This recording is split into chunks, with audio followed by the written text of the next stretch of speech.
mood, and then he just leaves. He's all like we got to get going. Start the show. Start the show. You got to start the show, See boy. you later. And then he takes off. He's like, okay, just, you know what? Start the show. Just start it right now. Should I just start it now? Yeah. And then if he's back, he's back. Yeah, when he gets back, he gets back. All right. Hello and welcome to episode 968 of the Player One podcast for Tuesday, June 17th, 2025. I'm your host, Chris Johnson. With me as always from Canada, Mr. Greg Seward. Hey, hello there, boy. How are you?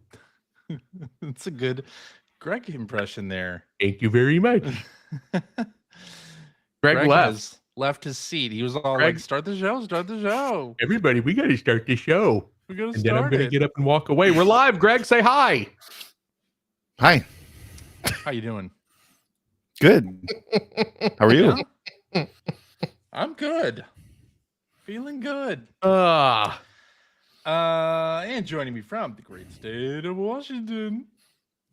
That was not my homer. Phil Theobald, hi. Hello.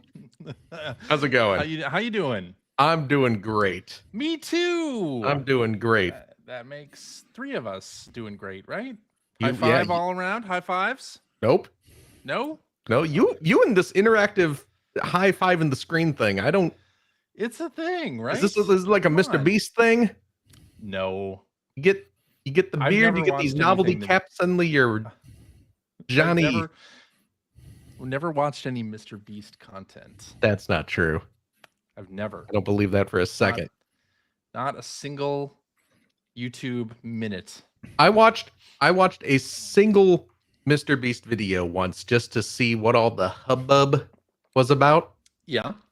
And then I decided that Mr. Beast is not for me. I see. Yeah. No. It was a video where he was the gimmick was that he was going to create like a big domino thing, and the final domino would be this gigantic domino that would crush like an abandoned building or something. Uh-huh. And I was like, you know what? That sounds interesting. That sounds like it could be amusing to watch. Uh-huh. And it was just him running around going, rah, rah, doing stupid yelling in faces and stuff for like 3 minutes. Yeah. And then at the very end, they do it and they don't even like linger on it. I was like, I wanted like the, like a Mythbusters style.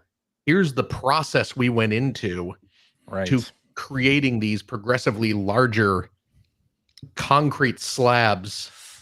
Uh-huh. And there was nothing of that. It was just him and his friends hooting and hollering. Mm. And then the big event is just like almost glossed over. Like that was secondary. That was tertiary to the content of the video. And I was like, you know what? Not for me. Not for you. Not for me. You know that guy who does the package thieves videos? Have you watched that? Yes, he does. He does like the glitter bomb things. Yeah. I love those videos. My kid watches those too. Has done one that's like a chipmunk, or is it chipmunks or squirrels? Like the squirrel. Oh, those videos are great. Yeah, where he's like setting up like elaborate courses. Is that the one where he catches them really high speed so he can sort of and goes through the physics of how they always land on their feet? Exactly. Like that? That's fascinating. Yeah. My kids and I used to watch those all the time. Now that's the type of YouTube content I can get behind. Yeah, that guy's much better. Shows you the process and then you get something out of it. Even if it's a 45-minute video, someone's gonna get glitter bomb and stanked up. I don't care about the glitter bomb thing, but yeah. Then also the squirrel's gonna get their treat. Yes. Yeah. So anyway, hey everybody. Hey, what? We're live again. I hope you enjoyed our pre-taped call-in show last week about system launches. Really fantastic timing. This was great. I actually enjoyed having basically like a week and a half off. Just scheduling the content and watching it go live instead of dealing with it, which was fantastic. I guess spoiler alert, I was at Summer Game Fest. Oh, what were you doing there? Nothing, just bumming around, saying hi to Jeff Grubb. Were you the make FPS great again guy? No, No, that wasn't you. I was not. Okay. Thankfully. God. Ugh. No, and hey, if you watched the PlayStation State of Play that happened on June that was the only 4th, thing I watched. A little game that I'm working on kicked off the show. Oh, you may have noticed. Luminous Arise coming oh my from goodness, enhanced fall 2025 for PlayStation 5 and PC with optional VR. So if you have that PSVR 2, dust it off. There's something coming for you, or if you have a compatible, it's quite a sales PC pitch headset. I know a lot of people probably getting dusty. That's a quote from the back of the box. No, no, not at all. But hey, I'm wearing the Luminous Arise t-shirt. Oh, look at that. I'm repping. Yeah. And it's got a little cat on there too. So it's got a little cat. What's with the cat? Yeah. What's with the cat? Yeah. It's one of the stages. Shinjuku stage in Luminous Arise has a cat that will appear and hop over the blocks that you match and everything. So you got summer. You got the Luminous cat. Yeah. You got the Humanity dog. Yes. I ship them. Why not? Hell yeah. Mm-hmm. Let's do it. Is that going to be canon? Cats and dogs living together. Yeah. Why not? You heard it here first, folks. Why not? The Humanity dog and the Luminous cat canon romantic partners. Apparently so. Yeah. So that was cool. Hey, kicking off a State of Play with a game was really cool. I didn't watch the rest of State of Play because I was too busy. I don't know if you know this. When you announce a game in a presentation like State of Play or a Nintendo Direct or something like that, you spend basically the next hour like putting things live, like websites and social media and all the rest of it, and Steam pages and PlayStation Store pages. So you don't really get to like watch the rest of it. Oh my goodness! Wherever you're like sandwiched in, that's pretty much it. You weren't really sandwiched sort of like peripherally. I was at the top. I was the bread. You were the bread. Yeah, bread. CJ was a strong top. Always. You heard it here first, folks. That's canon. Canon. So yeah, it was great. And then went to Summer Game Fest in Los Angeles and the Playdays event, which was also really cool. So it's not E3, but it was fantastic. We had a little pod at the show. We had couches, we had couches so I could sit down and demo the game to people who have played and not played Luminous before. So it was very fun to kind of bring people through how to play. And yeah, it was fun for YouTubers and influencers and other podcasters and video game press was there too. There's still video game press?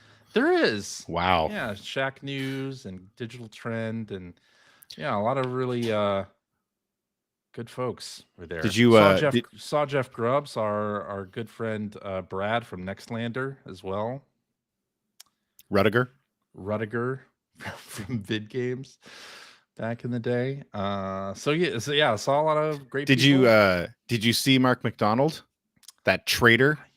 I work with Mark Snake. So yes, I know you worked with him. That snake, that valor stealing. You're referring to the comment on the Giant Bomb stream. Yes. Yeah. Yes. With the Chrono Cross review, but who was where to he remember took what credit. the scores were? You're dancing around it. Mark McDonald stole credit for Greg's 9.5 Chrono Cross review, which Mark gave Chrono Cross a 10. Yeah, he claimed he was the one. He said other people gave it a 10. No, he was the one. But and the ironic bit of that is that the whole reason what I gave Star Fox Adventures. I just know it was lower. I don't remember what I gave most games, but I remember what I gave Chrono Cross thanks to Mark. I believe you remember what you gave Chrono Cross thanks to the endless abuse that you suffered from readers. That Mark told people to do. Exactly. He wrote in the beginning of the review section that it was my fault that game didn't get a platinum and to send hate mail to my email address. And he published your email address.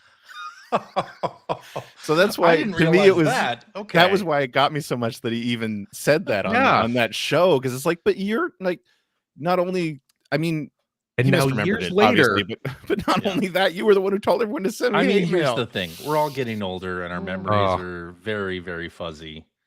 Anyway, never forgive him. I think you gave Star Fox Adventures a 4.5, CJ. I'm pretty sure I gave it a 4.5 as well. Yeah. And then Luigi's Mansion, I think I gave it either a 9 or an 8.5. And you probably got yelled at about it, didn't you? I remember. I think Shu gave Luigi's Mansion a 6.5. No, I'm pretty sure he gave it closer to a 5. Really? Yeah, maybe. Oh my goodness. Anyway, who's to know? There's no compendium on the internet where we can find out right quickly. Exactly. I don't think that's true anymore. I don't think that's true either. But hey, so because I was traveling and Shu gave it a 5.5. Oof. Oh, okay, 5.5. Yeah. Because there were a lot of sort of showcases and things happening Summer Game Fest weekend, and hey, I was working that entire time. I didn't watch any of them really. I watched the Xbox conference. Oh, I still haven't watched that. It's the only one I caught up on. So and that had a lot of good stuff, but we're not really gonna talk about any of the showcases or any of the news that's happened. I mean, that's in the past.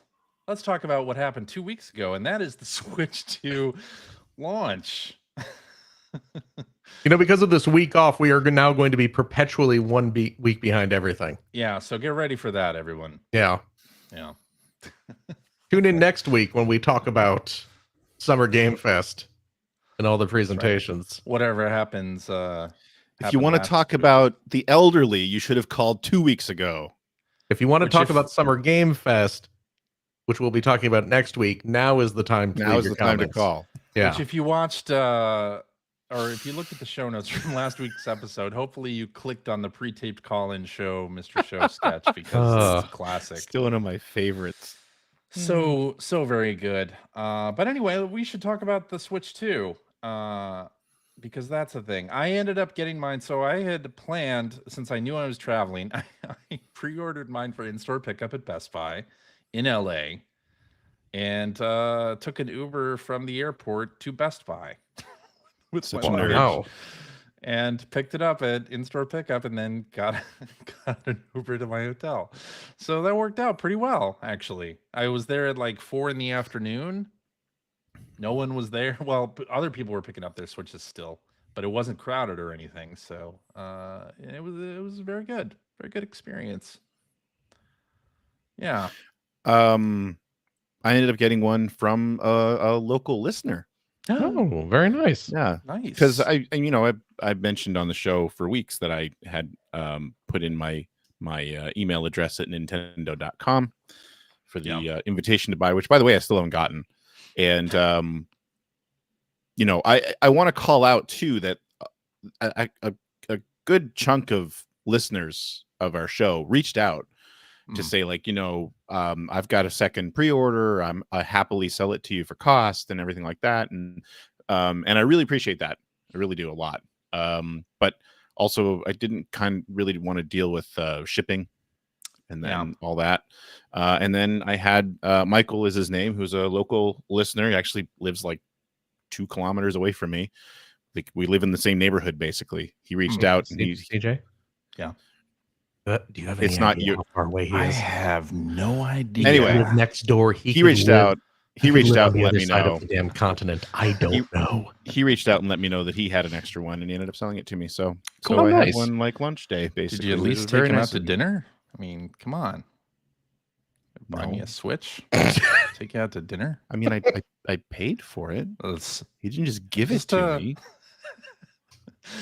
Out of the soup. What I'm saying is we have a new Mendy's. favorite. What I'm saying is we have a new favorite Mike in Halifax. Is all I'm saying. Well, okay. Yeah. All right. The gauntlet has been thrown down.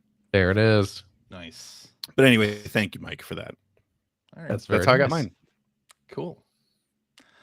And then Phil got his through nefarious means, so we won't. We can't talk about that. I I ordered one. You ordered one. And they From brought it to Nintendo. work for me. That's Sounds excellent. shady.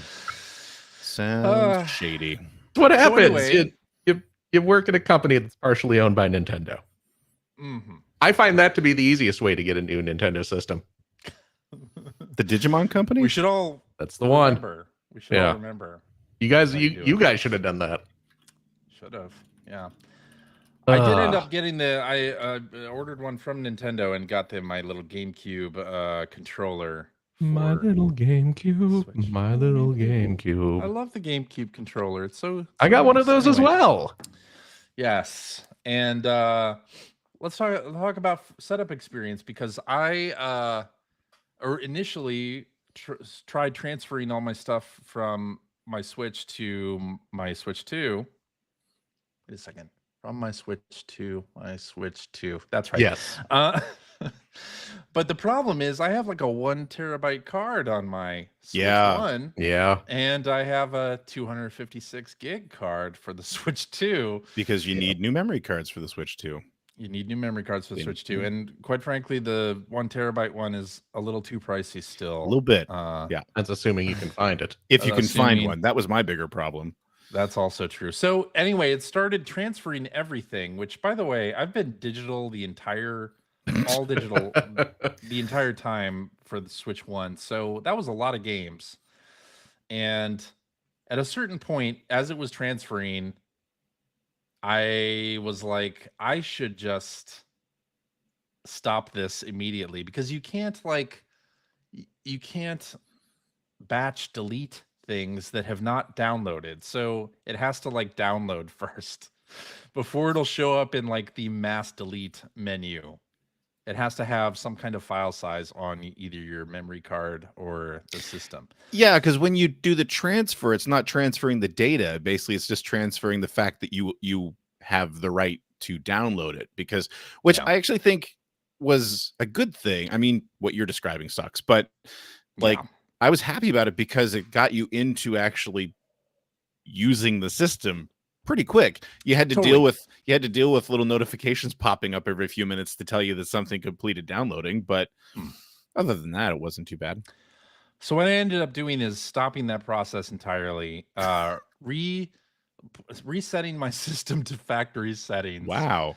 And instead of transferring everything over, I just started from scratch and sort of cherry picked some games to download. Interesting. Most of those being games that had some kind of Switch 2 upgrade or reason for me to, maybe I was playing them recently. So, and now I've almost filled my 256 gig I'm the same card. Yeah, mine's pretty close to full too. I guess I'll have to clean the fridge often on this until I can get myself a 1 terabyte card once the price goes down a little. Greg, did you end up having to do a little cherry picking yourself? No. See, I didn't have enough on my system. Although I did realize, and maybe it was a setting I missed, that it downloaded everything to the memory card and not the system memory. Because when I went and checked my memory status, my system memory is almost empty. But, my memory card is pretty full. But no, I didn't have enough on my system to use up the 256 gigs. I had to do a little cherry picking myself. CJ, you and I on this Father's Day, are the cherry picking daddies. Ew. Good night, everyone. Yeah. You waited 2 weeks for this. Think about that. I did. Waited 2 weeks for this. I did. No, I'm not talking to you. I'm talking to the listeners. Yeah. Oh. Yeah. Those lucky people. So I had my Mario Kart World. While I was doing all of the setup, I redeemed the Mario Kart World code on my phone. So I had that but it's for the Switch 2, not your phone. I know. Yeah, that's a different Mario Kart. Yeah, there's your problem. That one's been out for a while. Oh. Yeah. But then also it put Yakuza 0 and Ridge Racer and Fast Fusion. I don't think those are available on the phone. Download queue for the Switch 2 once I started everything up. So everything was good. Yeah. On hotel Wi-Fi, by the way. Oof. So Jesus. So it was like almost midnight by the time Mario Kart World had finished downloading. Oh my So I goodness. had stuff to do during the evening hours on Thursdays, so I didn't get to like unbox and set up until like 9 or 10.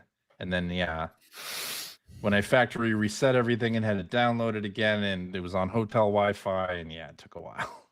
Oh my. Yeah. But So okay, then, what do you think about, like, this is all really fascinating, but what do you think about the system itself? Like, I like it a lot. It feels like a better Switch. it's Like the build quality is Definitely, better. Like the Joy-Con, I really like the magnetic snap off. That's cool. Not having to deal with the like putting the rails on correctly or not is great.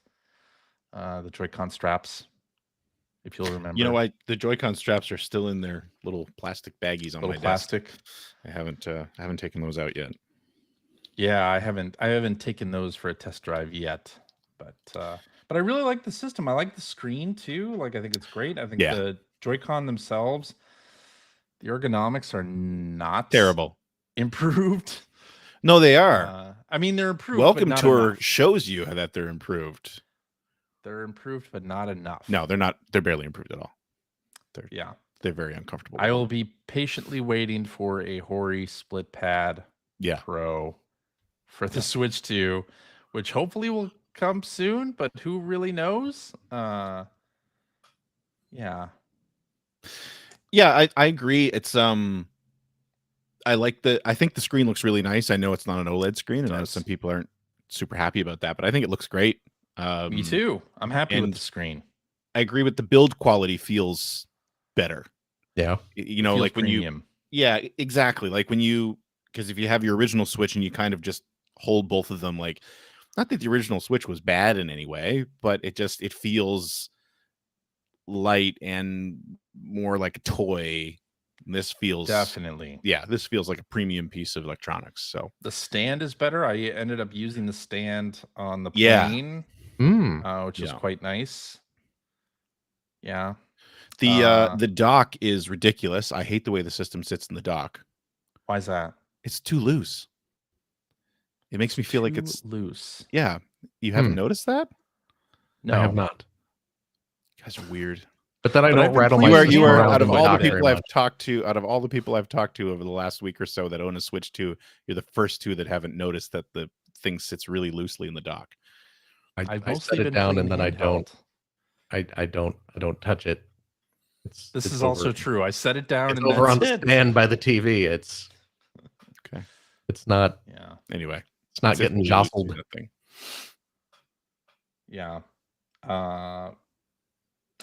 The Joy-Con snapping on the system is very satisfying. Yeah. Very satisfying snap. I like it. I was doing that a lot while playing, and on Yakuza Zero, when you do that, just constantly just like detaching and just detaching. Yeah, when you do that, Yakuza Zero is like, "Oh, what controller are you using? Press L and R to confirm." I was like, "No, I'm just playing." I just want to play with my magnets. Yeah. We need to buy CJ some magnet toys so he doesn't destroy his games. What do you think of everything making noise on the Switch 2? So unlike the original Switch, like even turning the system on from the dock makes a noise, right? And navigating the UI all makes a noise. I don't remember it being as I don't remember that being an issue. It's not an issue. I'm not saying no, but I'm saying what I'm saying is I can't recall that it didn't or did make a noise on the Switch. Yeah, I don't either. It did make a noise. I think it's weird that there's no like sound effect or music for this the eShop. Yeah. The eShop is better, easier to navigate. It would be hard to be worse. The eShop is immensely better. Yeah. I am delighted with the until the point where the developers of AAA Clock are allowed on it. We'll wait and see. Yeah, Nintendo seems to have done quite a bit to help the eShop. The thing that got me about the eShop immediately, I mean, obviously it runs better. You can scroll through things at a normal pace now, but I am absolutely delighted that they brought the wish list feature right onto the main menu. Yes. Your wish list is no longer hidden away. Yep.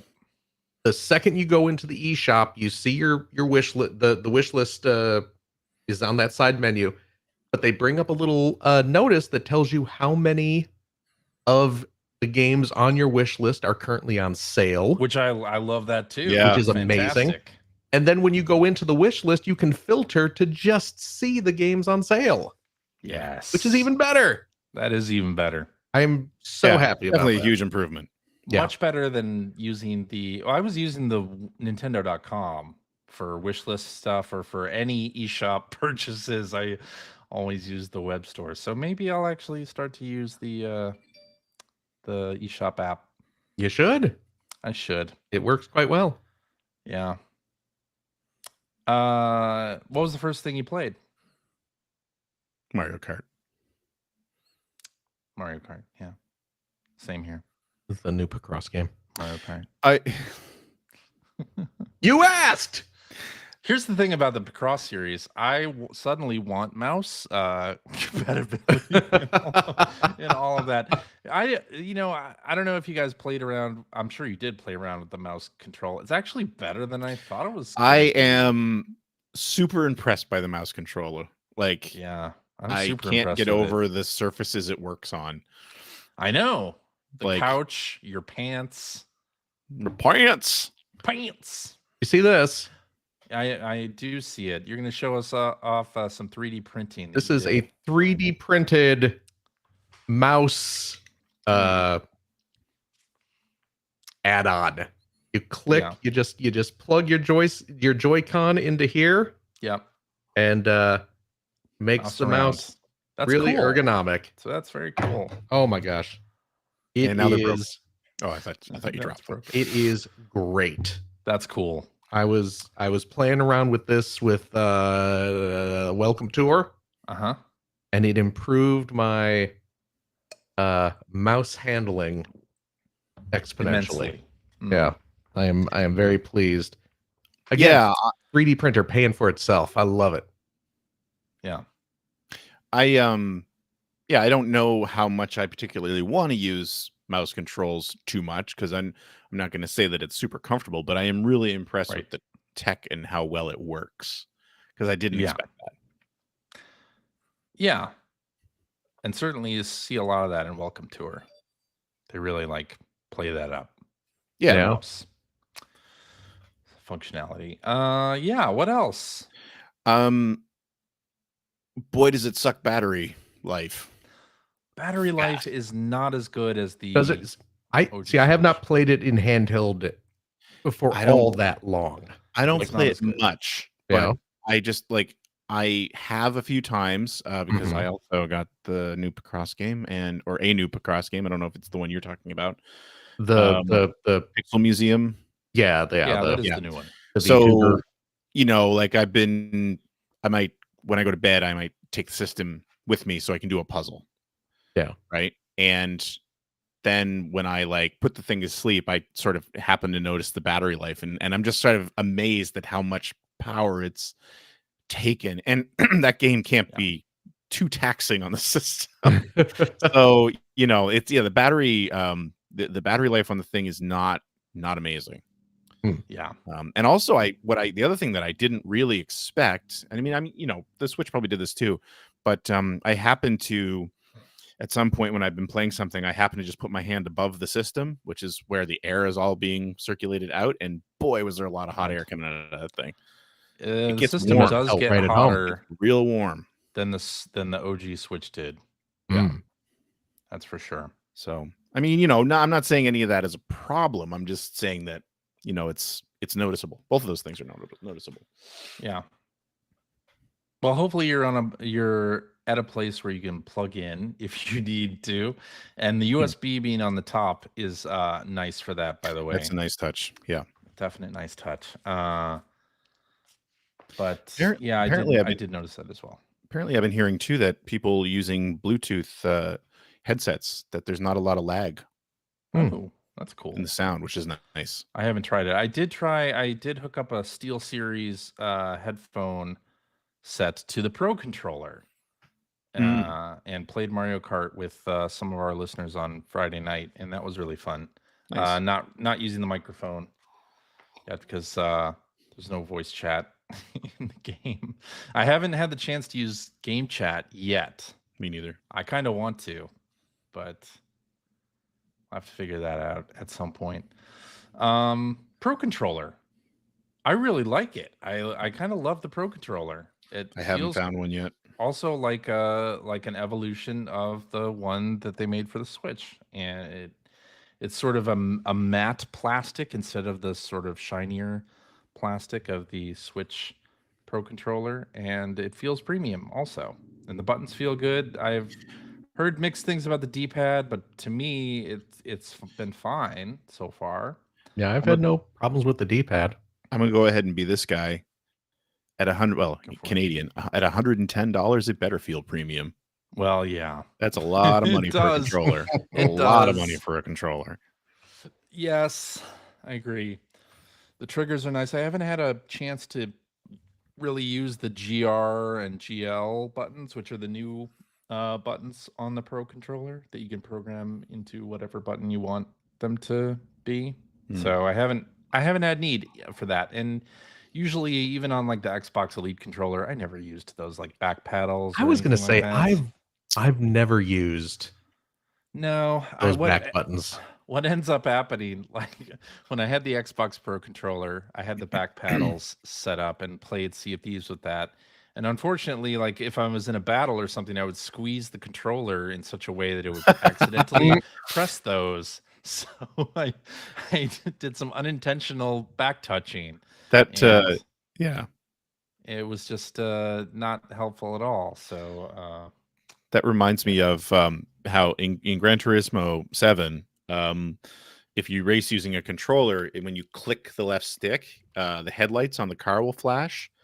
And so we have a few guys in our league that race using controllers, and there's one guy in particular. When you go back and watch the replays, you can tell when he was getting really nervous or trying really hard, because all of a sudden the flashlights on his car will just go crazy.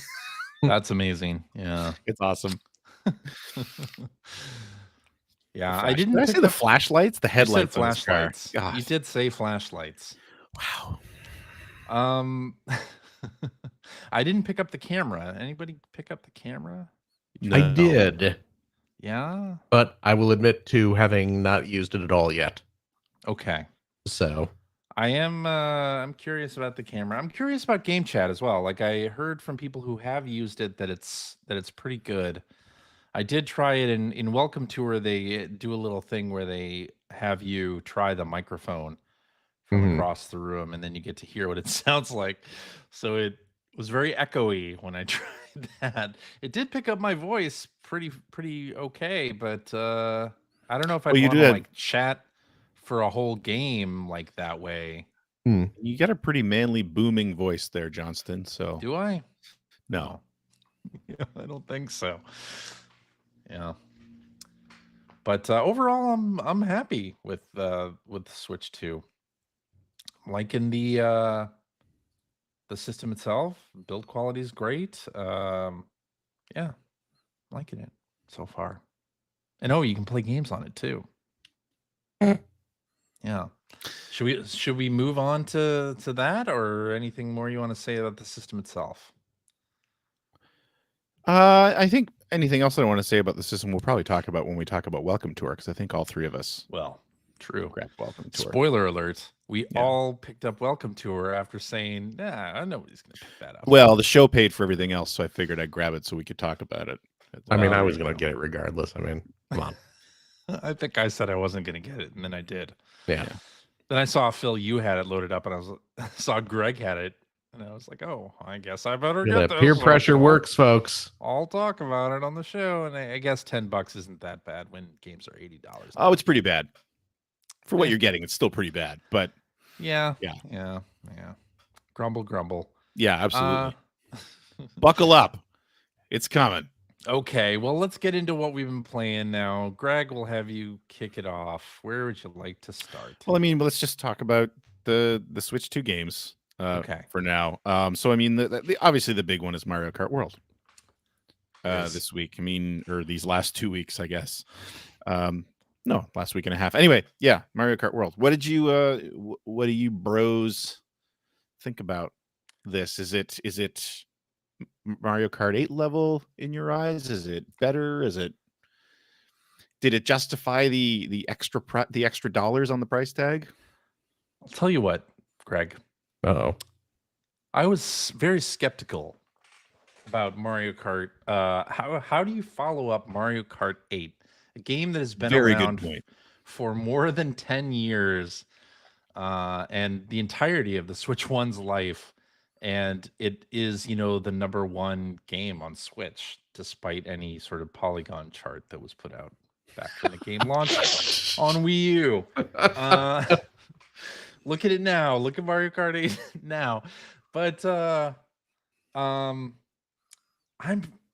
pleasantly surprised by it. I'm like super positive on it in terms of I love all the tracks that I've played. I love all the new power-ups. I love the 24 racers on each track.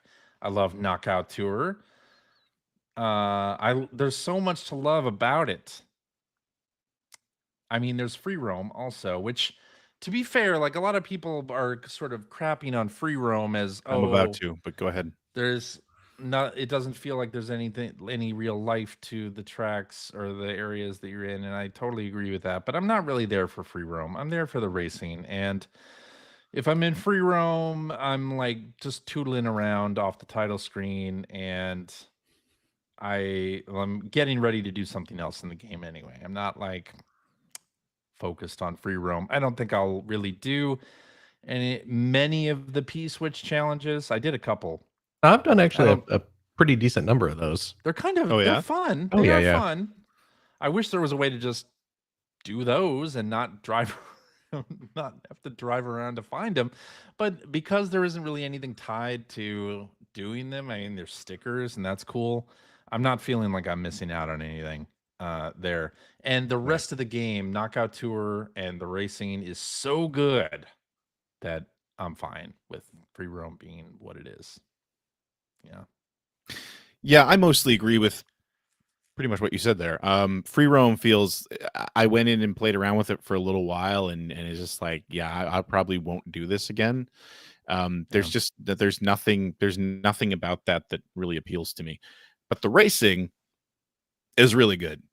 I think you hit the nail on the head. I mean, and I know there are Double Dash people out there as well, but I kind of consider Mario Kart 8 to be like the pinnacle of the series. It's a masterpiece as far as I'm concerned. Totally agree.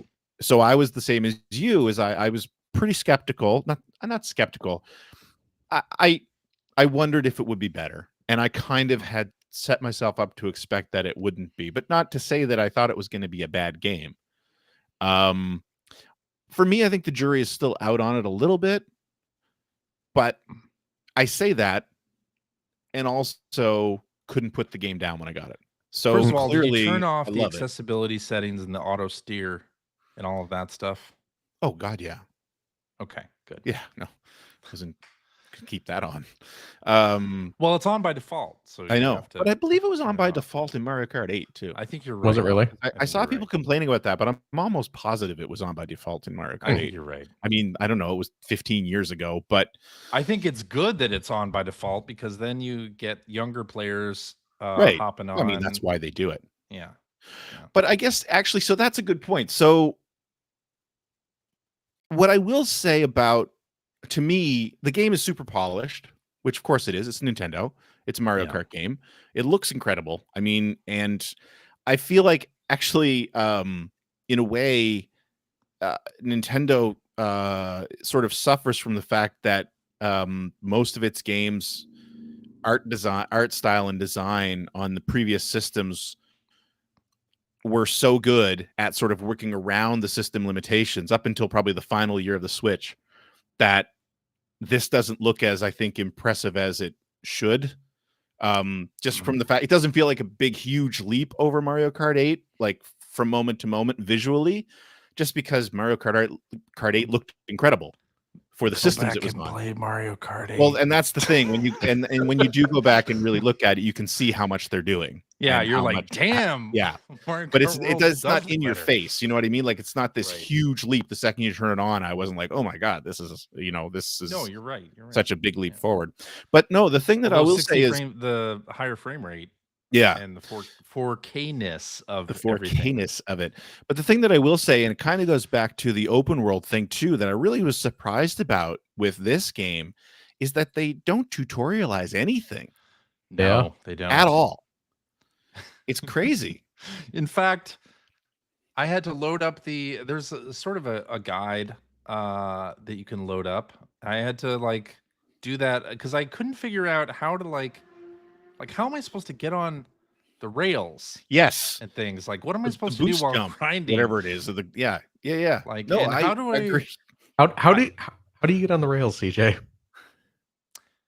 Well, you do this little thing called the I forget what it's called. I don't know what it's called. The jump that you charge jump, I guess. So you have to like not be steering at the time when you start this. You hold down the drift, what you would do to drift, and you kind of charge a jump, and then you can jump, and you can also direct where you're jumping. Oh, so yeah, like a little hop and jump onto a rail. The character will like squish down, like the wheels will start to get sort of. Oh yeah. And then, but the thing is that you slow down while you're doing it. Slow down while you're doing it. The other thing that, like, I mean, I had a buddy over last night who also is playing through Mario Kart 8. He had no idea there was a rewind feature. I accidentally discovered that today. See, I knew it was there because I remember seeing them talk about it. Oh, okay. When they announced it, but I knew it existed, but it took me a while to remember it was there. Yeah. Because it was just like, and then when it hit me, it's like, oh right, there's a rewind feature in this game, but they don't tell you. It feels like they don't tell you anything, which feels very un-Nintendo to me. I don't know why they would make that decision. But they didn't do that in Mario Kart 8. I'm pretty sure they didn't. 15 years ago, I don't know. I'm pretty sure they didn't. Yeah. So, but anyway, yeah, that kind of struck me the more I thought about it. It's like, yeah, like it really doesn't tell you what anything does. Right. It relies on you sort of like the tribal knowledge. I mean, almost everybody, well, people who are old enough know that, you can drift to boost, but I don't think it tells you much of that stuff. Well, it was like, how do you even drive on the walls? Because I knew that was a thing. Like how? Right. And again, you have to jump on to the wall. Yeah. And I watched somebody streaming Mario Kart World, and I couldn't believe the number of like times they did the charge jump and just like flipped around, just did tricks to like gather boost. Yeah, I was playing online. Streaming it last week, and there was a guy that was playing with us, and he was one of those people who had kind of really figured that out. Yeah, because I'm still in the mode where I'm having trouble figuring out when to do that stuff. Yeah, so I'm losing a lot of time, and it's like, well, I don't know when or how or why I should be doing this. And then playing with him, and he was just like so fast. I always start doing that, and then I was drifting, or I was touching the steering wheel, and then suddenly I'm drifting instead of doing the charge jump. I think where this game shines is the knockout races. Yes. I think that's hands down the best part of the game. Knockout Tour is excellent. Yeah. It takes such great advantage of the big world. And I mean, having all those racers in each race leads to a lot of chaos, which of course it does. Yep. But I think it gives the knockout tour races a really nice sort of feeling of progression, in that like the first couple stages can be just crazy. But then as it get whittled down, because I think they even stop giving people blue shells by the time you get down to like 8 people. I don't know about that. Well, I haven't experienced them, but either way, like it calms down is what I'm getting at, right? And it becomes sort of a very tight race for the most part. So anyway, I really enjoyed it. And I also really love the fact that even though you're going through parts of tracks that you've seen in Grand Prix mode, they're not the same layout. Right. So it's, it gives it, they are just some really long courses that integrate a bunch of different tracks. Yeah. Yeah. Did you notice this quality of life upgrade? When you get a shell, or when you get some of the items in out of They a drag question behind you mark block, automatically? they automatically drag behind you. Yes. I was like, I don't love that. That is the best, because Oh, I was I probably agree. just going to do that anyway. Yeah. Yeah. And the fact that it does it automatically and I don't have to like hold down ZL the whole time, like, I appreciate that. I like that upgrade. I think it's great. Yeah, I don't love it. But just for things like when you get like a bomb, you're dragging the bomb now. So if anybody hits you, it blows up on you. It does not blow up on you. No. Yes, it does. I've had it happen to me. No, it doesn't. No, it doesn't. All right. It blows up the bomb, but I have not crashed because of it. All right. Okay. I believe you. Thousands. I like made sure to note. I was like, oh, is this going to blow up and get me in the blast as well? And it did not. I was hit with red shells a couple of times and it didn't do it. So all right, then. Just blew up the red shell and that was it. Yeah. All right. And you're using rewind to get out of blue shells, I assume? I haven't had to do that yet. I haven't done that. You should. I should. You don't lose any coins that way. I should definitely do that then. Yeah. I did use the little horn thing to get out of a blue shell once. Oh yeah, the little sound. Yeah, that's from Mario Kart 8. Yeah. Love it. Love it. Yeah. And actually, I had a couple times where I've hopped red shells. Got totally lucky. I mean, I was trying to do it, but I didn't think I was. With the charge jump? No, just a regular jump somehow. With the the feather? Yes, with the feather. Yes, that's right. Sorry. So, and I mean, I mean, I meant to do it in the fact that I was trying to do it, but I mean, it was totally lucky that I got the timing right. But I felt like the greatest video gamer in the world when I did it. I was like, yes, that was awesome. So, yeah. For the most part, though, with the GP mode, I think some of the tracks are great. Some of the new tracks are great. I love that Wario Stadium is back, just because that's one of my all-time favorite tracks from the old N64 days. And I mean, there's some really creative tracks there.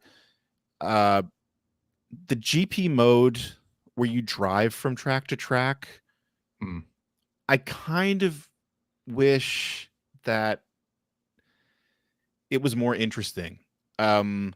Because for the most part, I feel like any of those, like outside of the very first race in any GP, the subsequent races, they're all point-to-point race, which is fine. But the first two legs of those races, at least two, I mean, there's some of them are split up into more, I find boring for the most part. Not every time, but you're usually on this giant wide open road. And there's usually not many like power-ups or things there's not like much around. happening. Yeah. And I mean, in some of those, if you can get out in front, I mean, I've had many races where I'm just kind of driving. Yeah. And like, there's nothing happening. And because of the way, most of these are pretty straight shots from the point you were on the map to the next track. Like, it's a pretty straight line for the most part. Like, you look at a lot of those track maps and they do not have a lot of curves in them. Yeah. So I just many times I found myself I'm just driving and nothing's happening, and it's kind of a letdown because it is cool, especially to see the area you're going to in the distance, right? I mean, that's the thing that was cool about Burnout. That's the thing that's been cool about Forza Horizon, like, sort of seeing what you're going to, and then you're there and you're racing, and that's awesome. Because in this, there are moments like when you drive up on Donkey Kong Spaceport. Yeah. Oh, that's like the best. Where you see the whole track in front of you, you like round a corner or like go over a hill, and there it is. You're like, oh, this is cool. Yeah. Yeah, but I think in general, the GP mode, a lot of that part falls flat for me. I think the driving point to point is a little bit boring, which is too bad. But again, you go into like Knockout, it's great. The online races are great. But and hard too. Yeah. Have you and won I'm one saying yet? I have not. online, I've won one. That was it. Yeah. No, I think I won a couple actually when I was streaming last week on Sunday night. I was streaming and we had a bunch of online. I think I won a couple, not many though. I haven't won many of them. So yeah, but I mean, again, I'm not saying that it's like it's a bad game. It's not a bad game at all. It's really, really good. But I'm not totally sold on the traveling between tracks thing. I think it feels like a gimmick that doesn't hold its own in a game that's filled with way cooler stuff to do. You know what I mean? Yeah. So I agree with that. Yeah, it's kind of weird because it's not like it is like Knockout Tour is a continuous race, right? And when you're doing GP, it like once you finish a track, it stops the whole thing, and then you have to start again anyway. So it's not like it doesn't feel as much of a flow organic as Knockout Tour does. But you can go and just race the tracks if you go into versus mode. Oh, really? Okay. Yes. Like so if you go to versus mode, no, you can race with a full field of CPU drivers. Oh, you can? Okay. Yep. Okay. So you go to versus mode, you can play versus mode single player, but you can choose the individual tracks. And like when you choose them, I think you can actually choose if you want like the full like point to point thing, or if you just want to race on the track. Okay. So it is possible to do that, but it feels a little bit buried in a menu that kind of wouldn't expect, but it is there. So yeah. What do you think of the characters? I chose Sidestepper as my initial character, which is of course the crab enemy from the Mario Brothers arcade game, and I was disappointed to find that Sidestepper doesn't have any costume changes. Yes, a lot of those extra characters don't have any costumes. Yeah. I wish some of them would have costume changes. Like Lakitu has 2 of them, which I quite enjoy. King Boo has like a dapper gentleman costume, which yes, he certainly does. Yeah, that's a cool I'm a big fan. Yeah. Yeah, but I guess I gotta unlock more of those for more of the characters. They're all unlockables, and they add them as like a new character to the character select screen. Like, yeah, awkward that way. Although what I do like is that if you have a character, it's weird that you have to go to different character slots to choose like Yoshi as this with this outfit or Yoshi with that outfit. But what I do like is depending on the outfit you're wearing, it will actually change some of the liveries on the cart, the bikes. That's cool. Riding. I like that's a nice touch. A lot. Yeah, I do like that a lot because then I don't have to worry about customizing my livery right on the character. The game's already done it for me, so I'm fine with that. I like that. Yeah. So Lakitu, I think, is my main at the moment. I mean, I talked about back when they announced this game. I talked about this. I feel like they missed a golden opportunity to continue on what they were doing with Mario Kart 8 in making this more like a Smash Brothers collection of Nintendo characters. They're gonna do it. I know, like, but you and I both know it's going to happen. I know, but like I mean, I guess I get a little smile when I see some of the somebody called the mooks, these sort of the little tertiary characters that are drivable in this game. Moors, I believe. Yeah, the moops. I think it's moops. Moops. Anyway, moops. It just it get kind of a chuckle, but I'm never driving in it as any of them. I don't care. So yeah, I've just need Wart. Where is Wart? I would be all in on Wart. There was some Mario Brothers 2 music in the game that delighted me. The music. Oh yeah. My God, the soundtrack is so good. Amazing. You'll be driving around in free roam. I found this to be true. Like, and suddenly it's like, damn, this music's awesome. Oh, it's from Super Mario Brothers 2, or it's a Mario 3 auto run level. Like, I really enjoy the music. Can't wait for that to show up on Nintendo Music because I'll be listening to that a lot. Oh yeah. I don't think people have noticed it as much because the sound mix on it really favors the sound effects. Yeah, it does. Yeah. And I didn't really notice it until I played with headphones at one point. And then I was really starting to hear, I mean, I could hear the music, but I didn't notice how really great all these tracks are until I could actually, hear them a little bit in headphones. Like the soundtrack's fantastic. It is. Yeah. Truly. Truly great. Yeah. Is that it for Mario Kart World?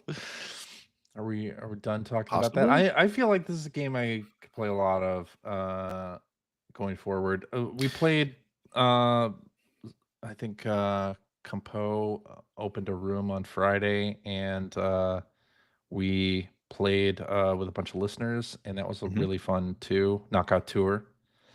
And yeah, it was great. Great, good fun. I mean, I hope they support it the way they supported Mario Kart 8. I hope they do too. And I'm really curious how they're going to add those extra tracks in the sort of the open world setup. Yes. I'm curious about that as well. Could get interesting. Yeah. Yeah.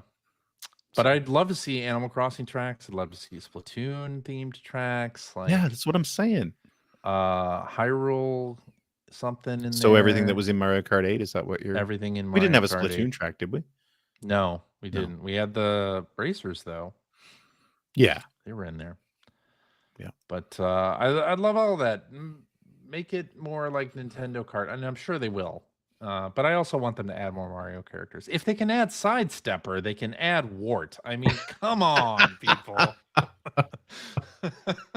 Add people from Super Mario RPG.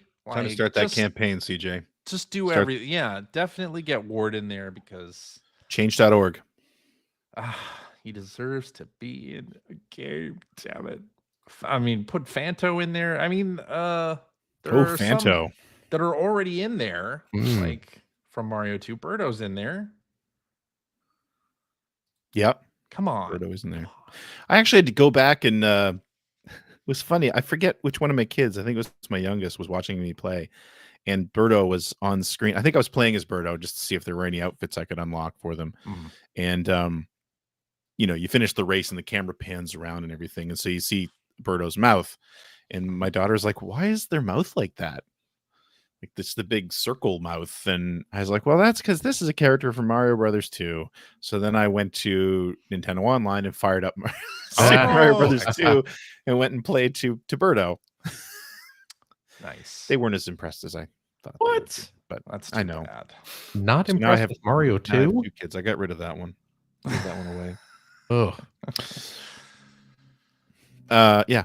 No, but that's Mario Kart 8. Mario Kart World. Mario Kart 8. Yes. I think I still like 8 a tiny bit more, but this is quite good. I would say you're probably right in terms of the sheer number of tracks and the whole Nintendo crossover thing. Yeah. This will get there though. I have all the faith in the world in the Mario Kart world that Nintendo will add that stuff. Wow. Yeah. All right. Yeah. So how about that Switch 2 welcome tour? Never played it. What's it like? Should have been a free download. That's what it's like.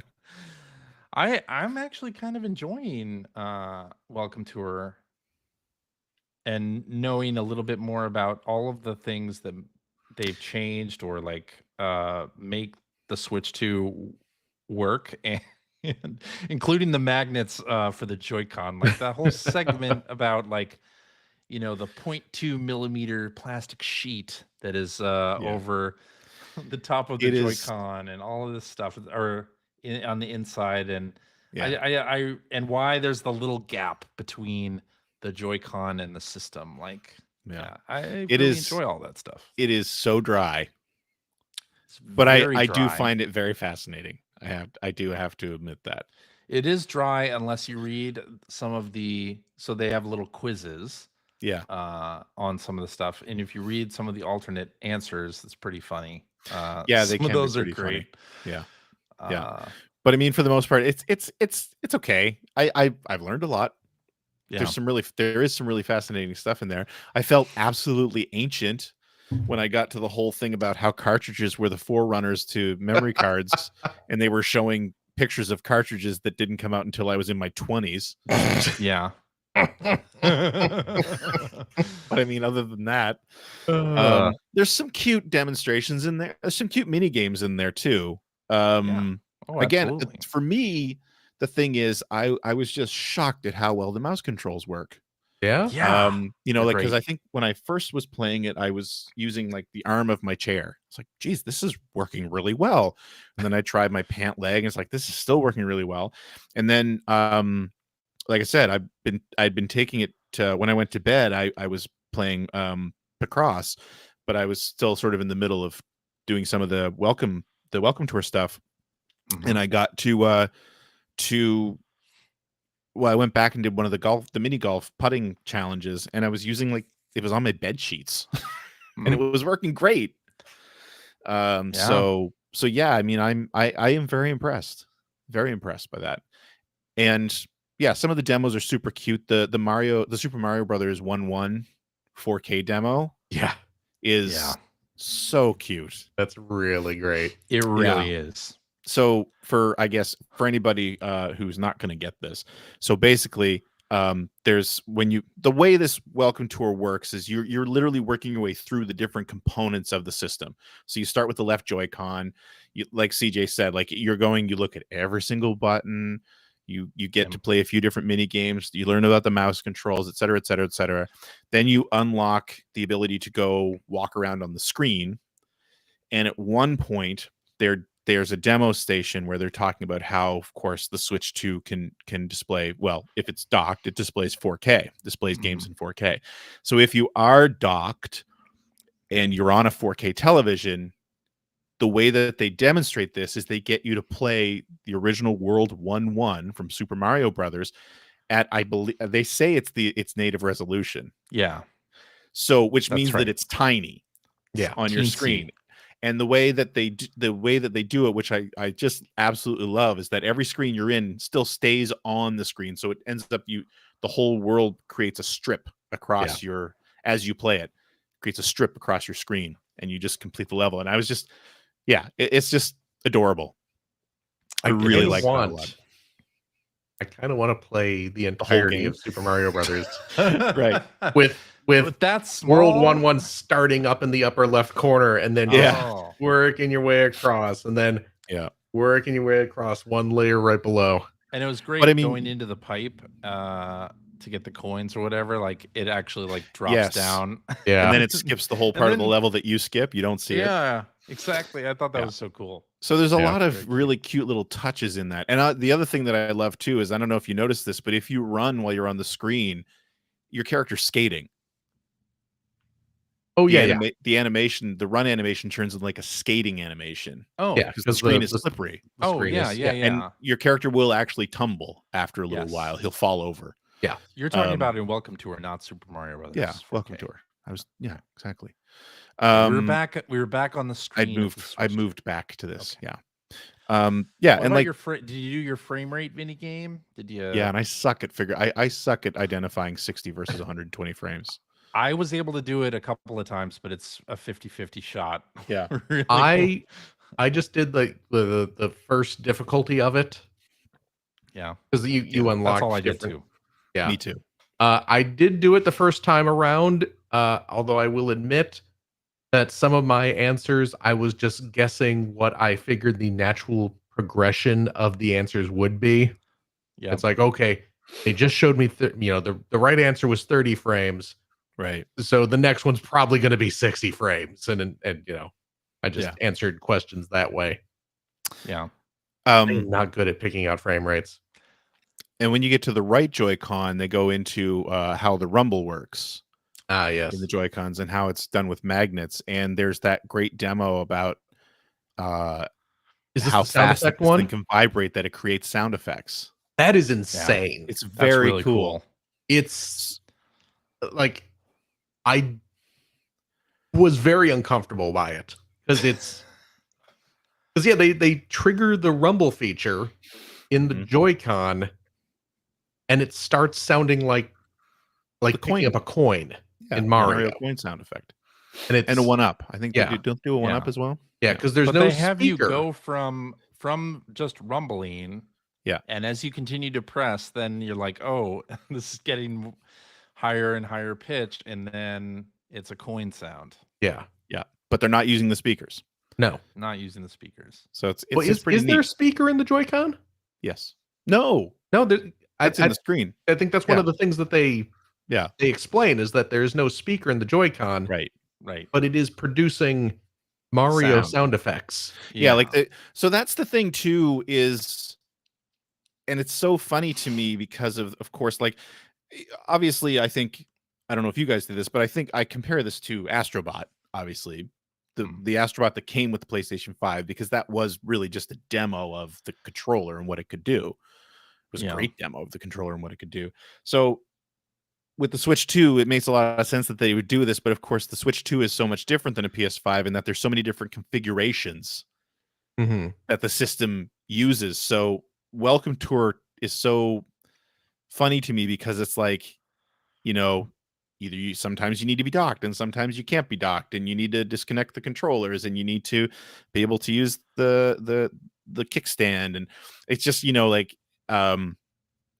to the point that there were sections I was skipping during certain runs just because, like I said, if I was laying in bed, I wasn't going to do any of the television stuff because I'm not getting up and going to my TV and vice versa. So it's just kind of funny. And then I haven't gotten this far because I'm still only on the right Joy-Con. But there's like stuff for the straps. There's a section for that, and there's a section for other peripherals like the Pro Controller and the steering wheel and the camera too. And the camera, right? So and those are some of those things I won't be able to do because I don't have those pieces. So, but you can obviously you can get the medals you need to move on by just tapping SOS on the X button, I think it is. And if you're near a kiosk where you need to play a mini game to earn medals, if you just tap out SOS in Morse code, you will get, I forget what they're called. They're skip medals, I think is what they're called. So you have the medals you need to move on. I don't think I realized that. It's one of the little characters that you can talk to tells you about it early on. Okay. Yeah. So yeah, it's interesting. It should have been a free download. It should have been loaded onto the system.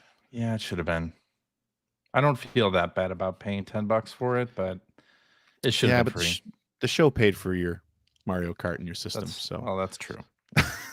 I don't feel bad about it either because I didn't lay out, 1,000 of my own dollars for this stuff. But right. Still, yeah. All right. I wouldn't recommend it. Tour. That's Welcome Tour. I did also download the new Picross Jufate Raiden's Guide for Pixel Museum. Yes. Which is not a Switch 2 game. No, it's not at all. But it's by far the game I've played the most on my Switch 2 over the last. Nice. I mean, it's great. It's just Picross with an anime girl guiding you through a museum, and all the puzzles are based on classic paintings. And you get a little sort of history lesson for each painting when you complete the puzzle, which I really dig. Yeah, I'm really enjoying it. Yeah. Cool. The progression is weird. If you know what I mean, because the way that the Picross games have always worked is like they start small and then you get to the bigger and bigger and bigger puzzles. But in this one, it's like you start small. Well, the first ones are really small, but then like the dimensions have been all over the place. Yeah. Since about the second floor of the museum, right? Like some of them are like gigantic right away. And then you go back down to like a 15 by 20 or, a 10 by 15 or something. So the progression is a little bit weird. And I haven't checked to see. So the little anime girl is with you while you're doing the puzzles, and she makes comments constantly, depending on what you're doing, especially if you complete a row or a column. I don't know if there's a way to turn that off, but there probably is. There must be. Yeah. But I mean, it's cute and it's more. If you're a fan of this VTuber, nope. If you're a fan of this VTuber, You see how I put a conditional word there at the beginning? If you're a fan of this VTuber, you'll probably get a really big kick out of it because you get a lot of voiceovers. You get a lot of kind of interactions with her. So that's cool. I mean, I haven't looked her up. Is she like an art history person? I believe so. Because I will say that I always listen to the descriptions of each painting right after the puzzle, because there's some really interesting stuff in there. Yeah. Cool. Yeah. So, yep. Anyway, that's really all that is. Yeah, and I've been playing a couple other things that I want to touch on as well before we move on to the Yakuza talk. I finished South of Midnight. Congratulations. Finally. Nice. That game just got better and better. That's a good game. Like it I just need to play more. I enjoyed each new level more than the last. And the only thing, I was so bummed about this. The one thing. The only thing. I didn't upgrade all of her abilities. Oh. I was 30 floofs short by the end of the game. Oh. And I knew it was coming. I knew the end of the game was coming because, I mean, when you're fighting the final boss, you're very obviously fighting the final boss. Right. And I was like, damn it, like, where am I going to find these things? I'm short. And then, of course, the final chapter starts. I was like, oh, good, there's more to play. But no, the final chapter is literally walk point A to point B, trigger a cutscene, the game's over. But I ended up searching high and low in that level see if I could find any floofs to do the final upgrade, but I didn't do it. Yeah, I mean, I would say if anything, I would have welcomed more levels in the back half of that game.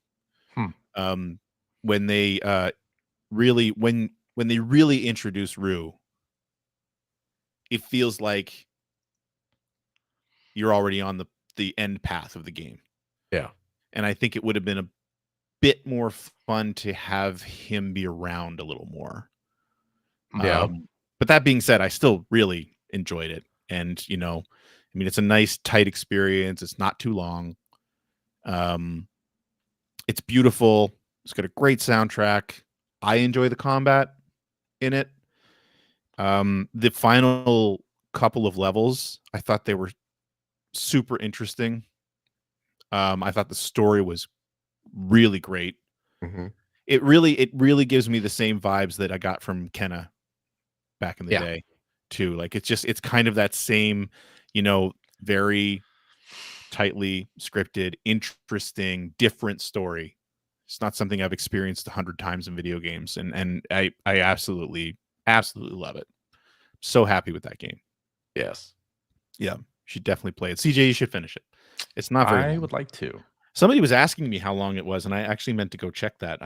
It doesn't feel like it was even 10 hours. But I'd have to look.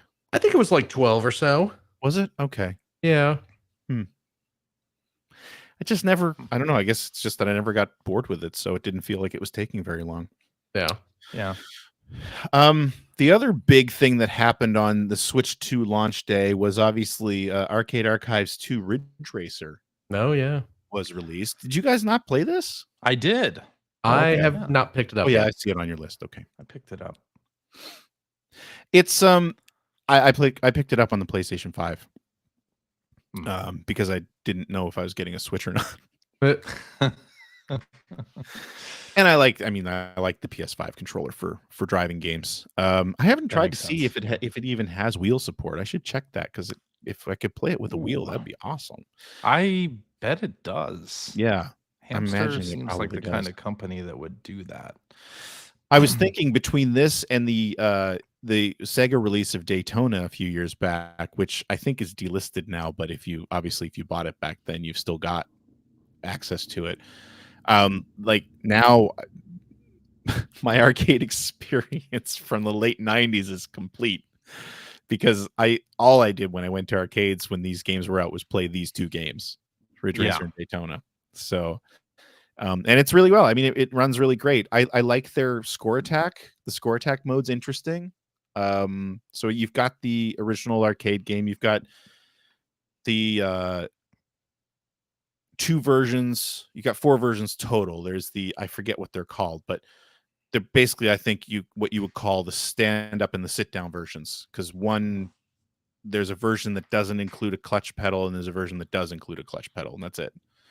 And I think the one that has the clutch was the sit down that actually had like a gear shift and everything. But you've got the Japanese versions and the English versions of both of those. You can just go in and do the 4 game modes that were originally in the arcade.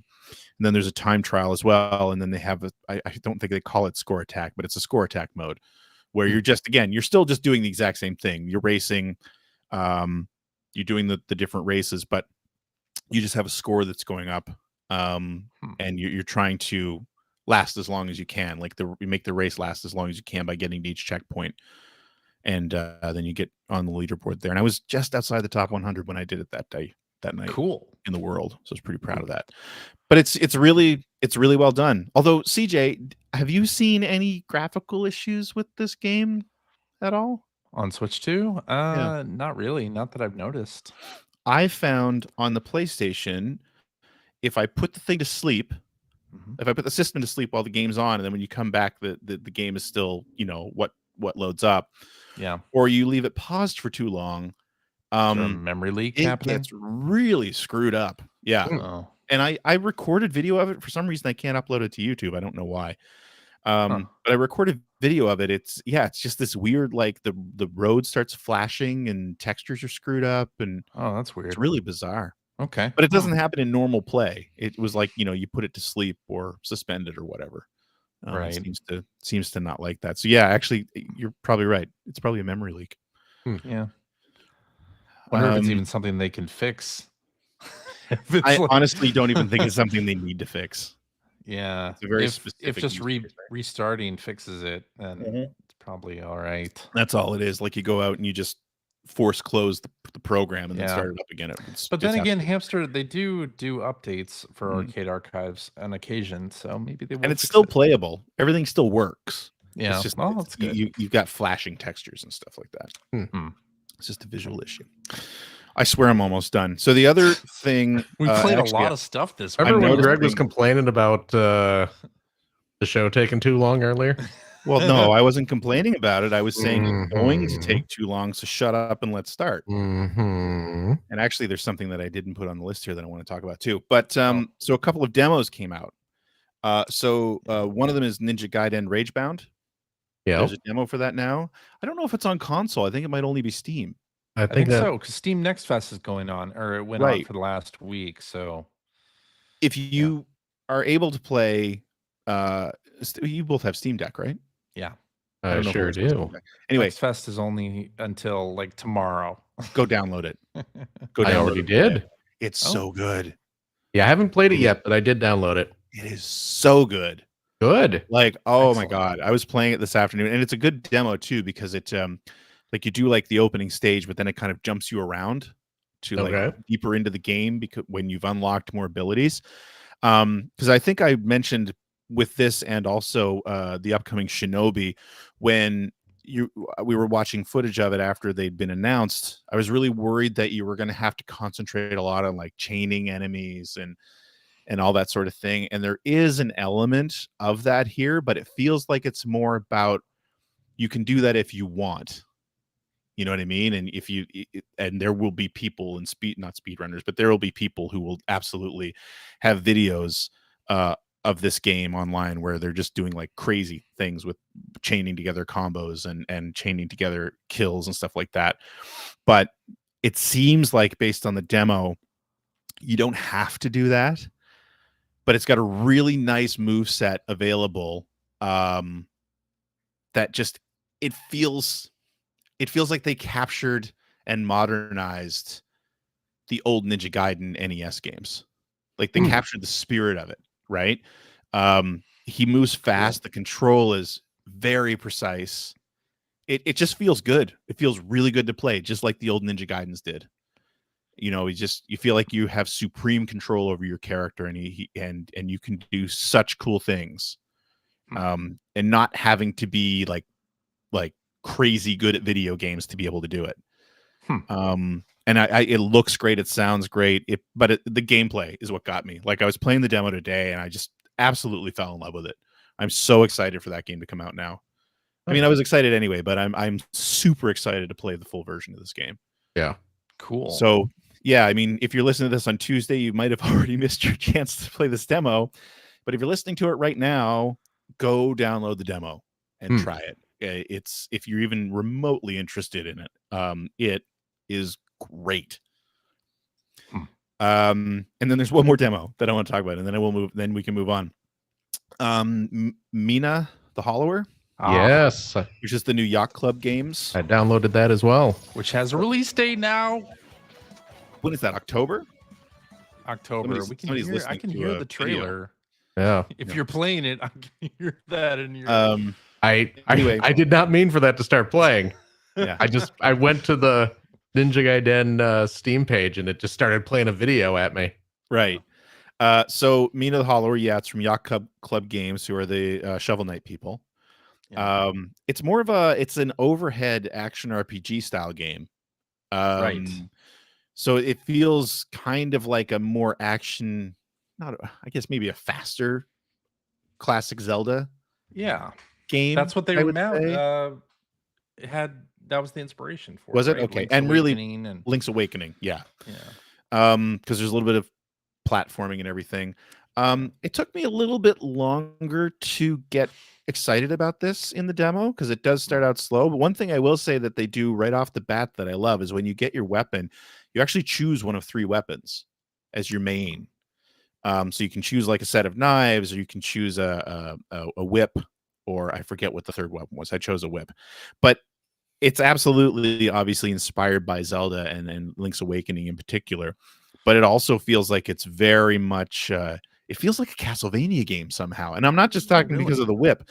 There's just something about it, like the way it looks and feels and sounds, that it would feel very comfortable in like the Castlevania canon. Okay. Somehow. And I don't even really know how to describe why I feel that way. But the demo's pretty beefy, and it didn't take too long. Where I got to the point that I was really starting to understand her move set, because there is a fair amount of platforming. There's a little bit of strategy to how you do that. A lot of hidden rooms. And it's got sub-weapon, again, like Castlevania. It's got sub-weapons that you can pick up and use, that you have to sort of swap out when you pick up new ones. Just try it, play it, and you'll see what I mean. It really does feel like sort of a melding of classic Zelda and classic Castlevania to me. Interesting. It didn't, like I said, it didn't grab me as quickly as like the original Shovel Knight did. Shovel Knight I fell in love with the second I played it. Yeah. But by the end, I played this demo for about 20 minutes, and I didn't finish it. And at the end of it, I was really enjoying it.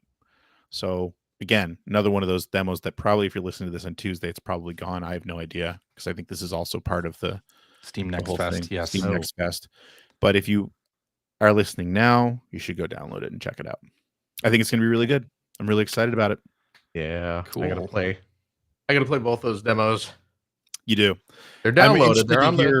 I'm interested to hear what you think about Ninja Gaiden, because like I said, it grabbed me. I'm sure I'm going to love it. I'm so happy.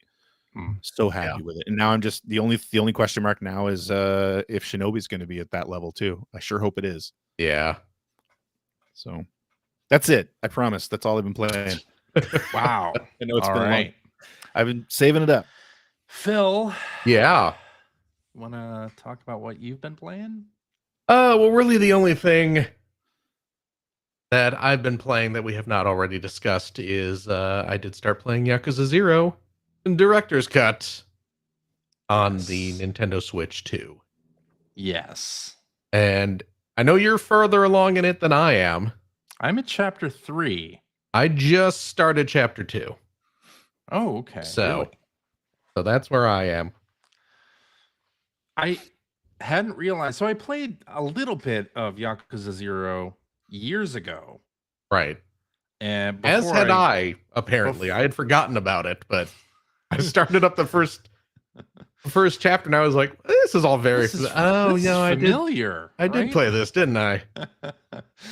And I didn't remember where I'd gotten to, but I remember that I'd started it and Right. had played at least a little of it on PS4, maybe Mm-hmm. Xbox. I'm not sure. But I'm now just past the point where I have now not played any of it. So like I think Ah. I played even through some of chapter 2 at the very Oh, least, because I wow. was like, I remember this side story and I remember this and that thing. So yeah, now I'm fully to the content that I have never seen before Oh, now. good. Because Majima shows up and I'm like, okay, I haven't seen any of this. No. Yeah. But I mean, again, I've just barely started, but it is good. It is good. Let me ask you a question, Phil. Like going Okay. from Pirate, Yakuza in Hawaii, and Infinite Wealth, and then going basically backwards 10 years, because this came out in 2015 originally. Yes. It's basically like undoing a lot of like quality of life things that they brought to the series, and Yeah. at least in the beginning where it's on rails to an extreme degree, Oh, it yeah. feels like, wow, this is a real step backwards. And Kamurocho does open up more than it is in just the intro bits, but I felt like, oh, I'm just kind of it's not as easy to manage my inventory, for example. Yeah. Like, wait a Yeah. second, my inventory is completely full. How did that happen? I Yeah. It haven't does. picked up very much yet, Yeah. and yeah, That sort of thing is definitely noticeable. Even to the point of like being able to control the camera as I'm walking yeah. around town. I just want to kind of move the camera around freely and just kind of soak in the sights, and it doesn't really let you do that. Or there's not as many shiny things to pick up here. Exactly. Or Although shops you can go into, there or are shiny things to pick up, at least later. They've started appearing for me, and now I'm oh, like, okay. well, okay, what do I do with this shiny thing that I picked up? Yeah. Because it's at this point, it's like cards for different girls Oh, okay. Yeah, yeah, yeah. anyway, and I'm not sure where I'm supposed to use those. I did go into like a couple of the uh purple colored rooms. Like even the map honestly is Oh, yeah, a yeah. step back in Yeah. time a little bit, and you have to Yes. everything's color coded. Okay, yellow, that's a restaurant or a convenience store, and then there's orange, and then there's purple, and the taxi cabs are there too, but yeah, it's a little bit of a step back. Yeah. But I'm It not sure. does. So I went in a couple of the purple buildings, but they weren't uh, I guess I don't have the cards for the girls that are at that place, Those are so like I'm the not able to use them. entertainment centers of the purple ones, Yeah, the like your entertainment arcades centers or or your dance karaoke. clubs. I did Yeah. dance with Kiryu at a club. That was pretty fun. Nice.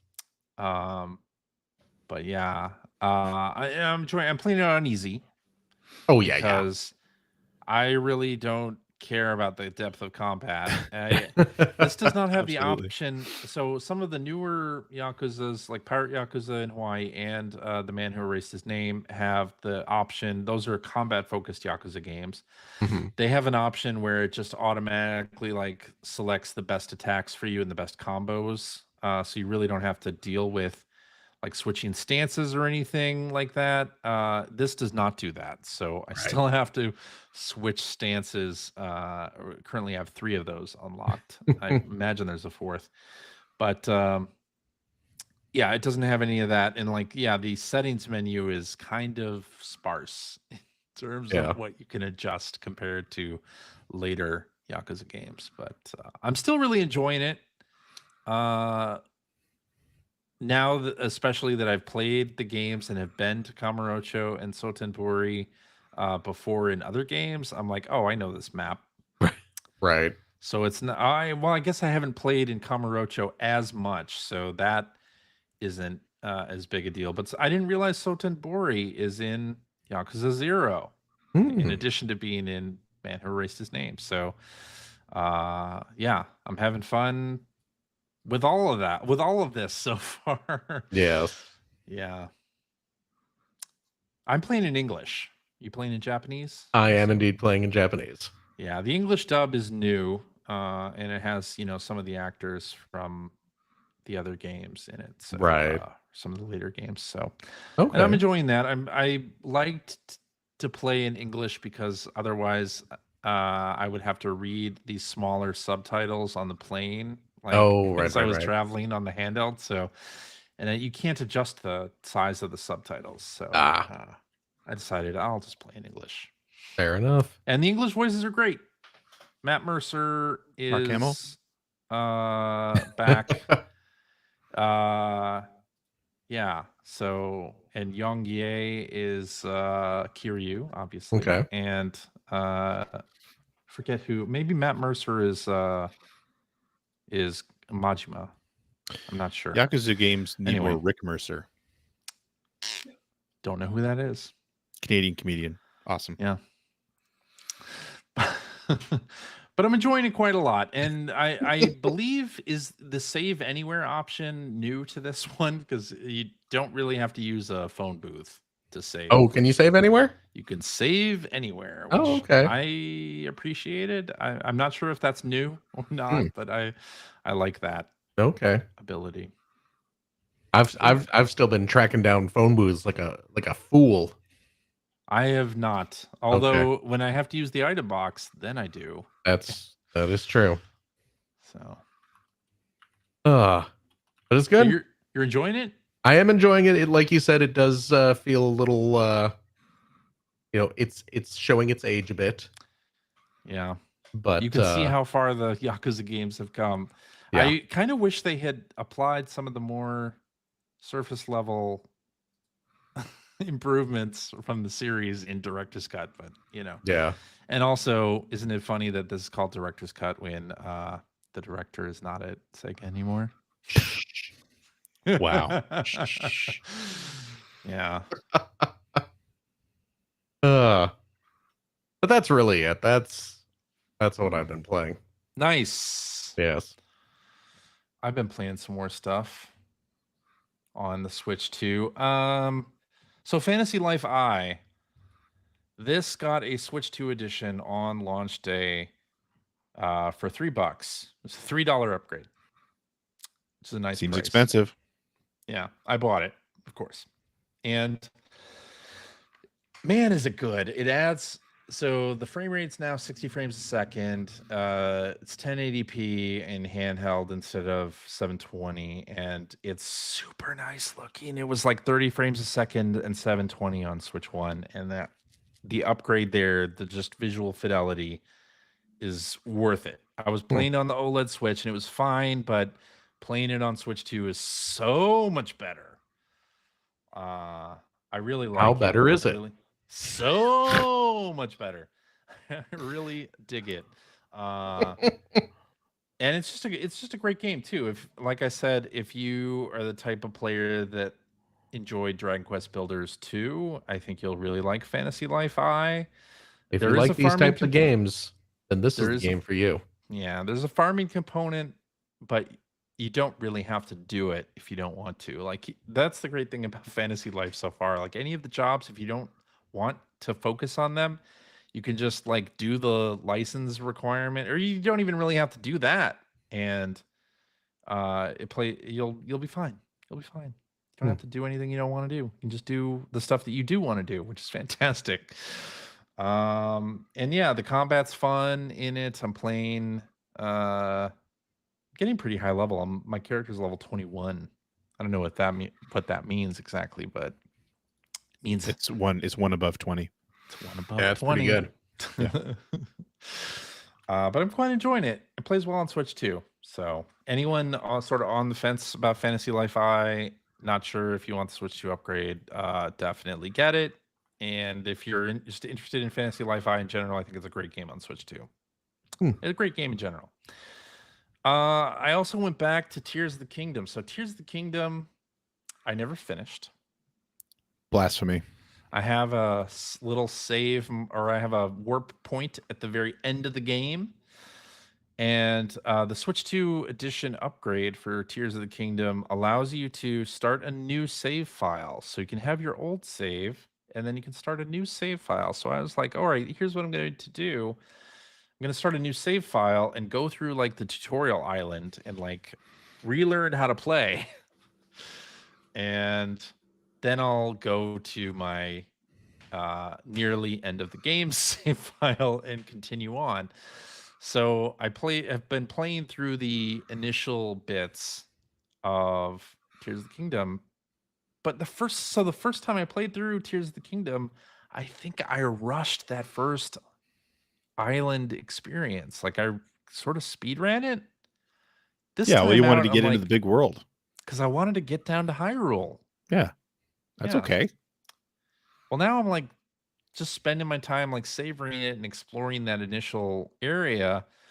Do you remember being hard up on warmth, like food that'll keep you warm during the cold I don't remember. bits of the initial island? I think we talked about it on the podcast. I think all of us were Probably. like, Yeah, I think so. we had a real problem with this one area because we didn't have enough of the like warmth food. It sounds like us. So I was like, all right, I'm going through this area again. I'm going to search high and low, every nook and cranny for the sort of spicy peppers that will keep me warm.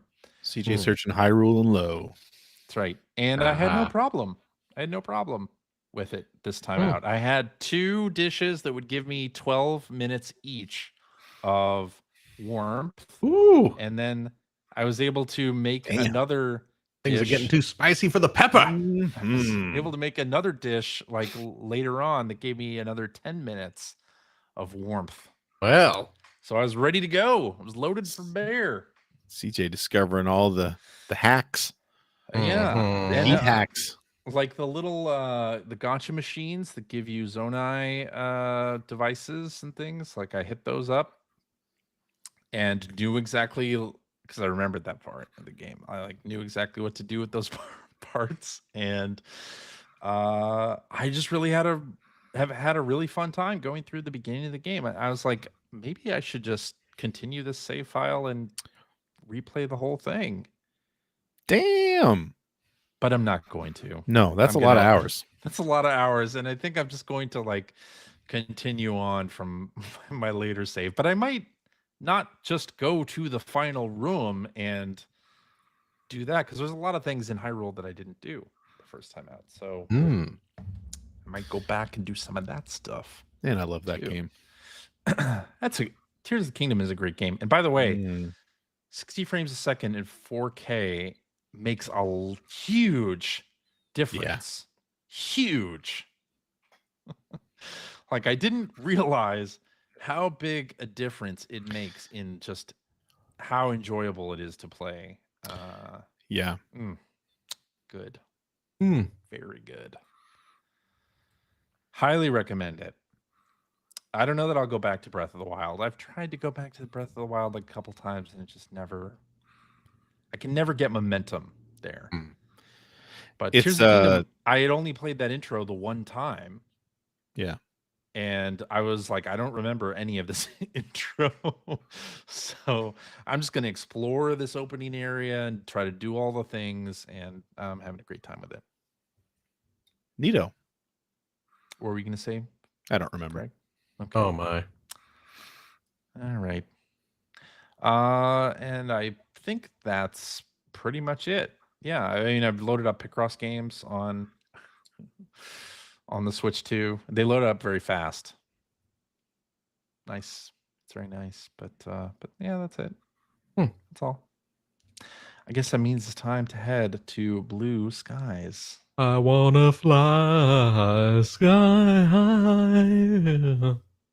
Let's go together.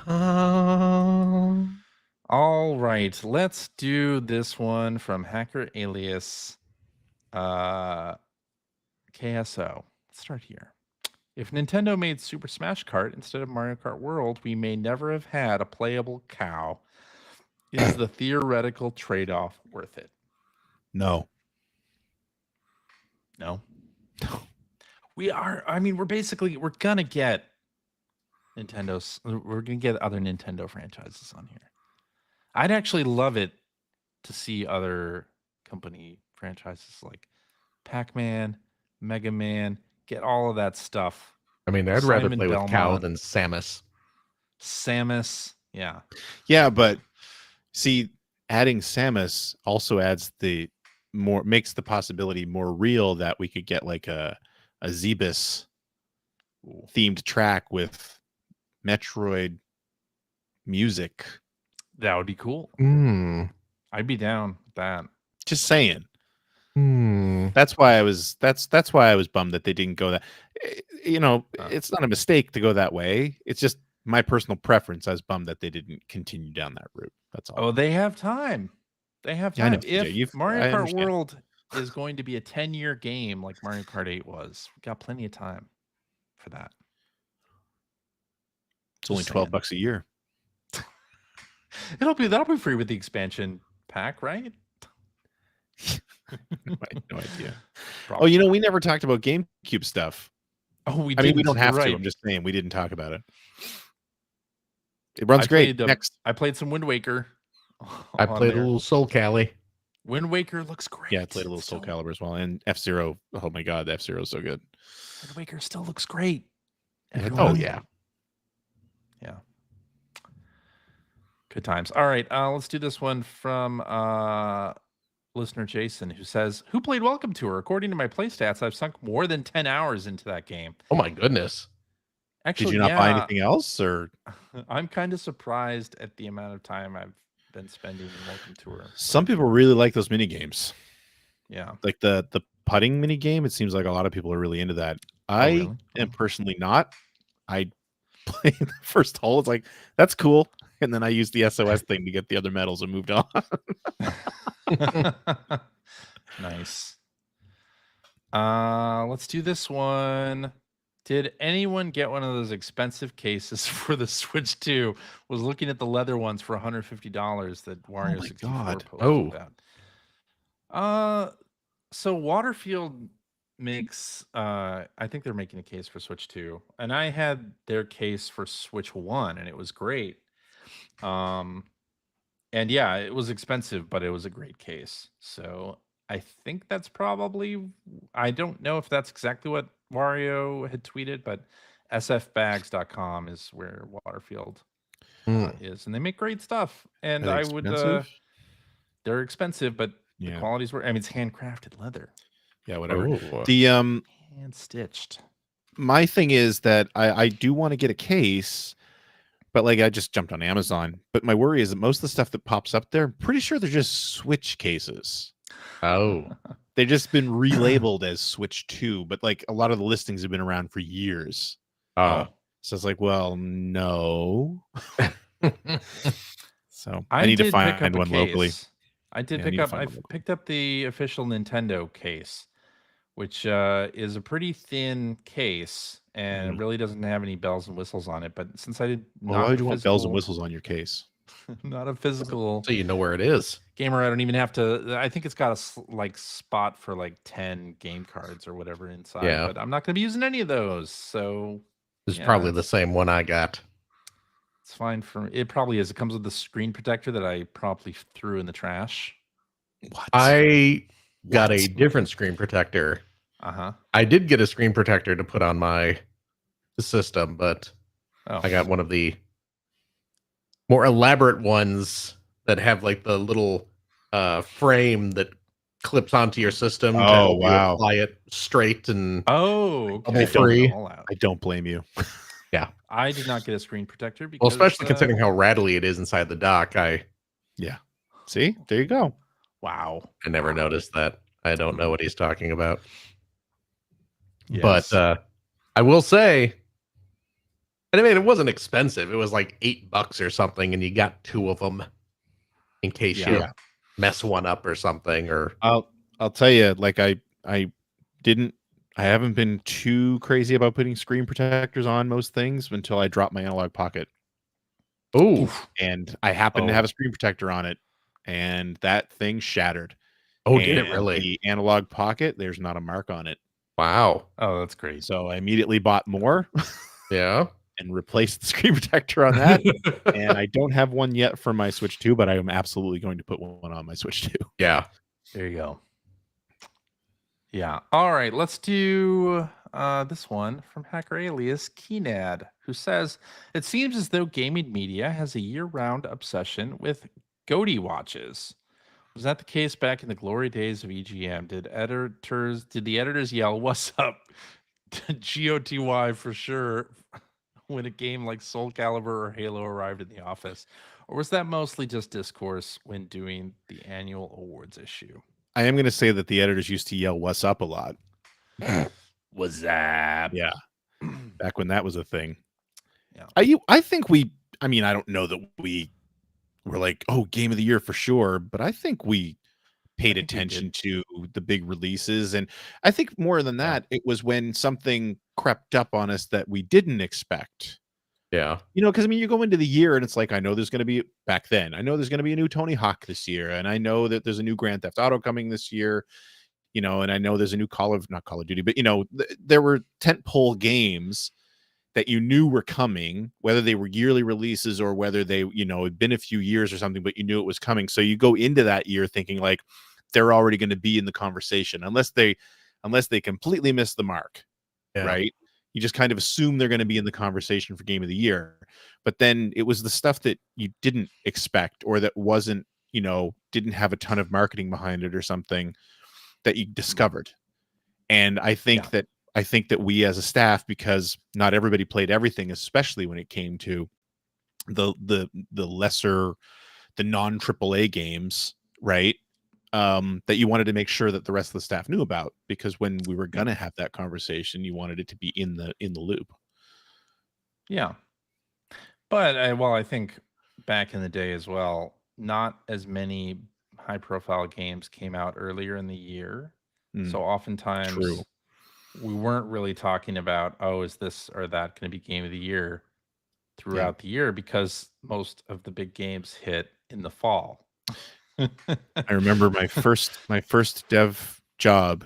I remember my boss saying this, where it was because I had said we were coming out at Christmas, and I was like, it seems crazy to come out the same time as all these big AAA games. And he said something along the lines of, I would rather be like the 25th best-selling game in the fall than like the number 5 best-selling game any other time of the year.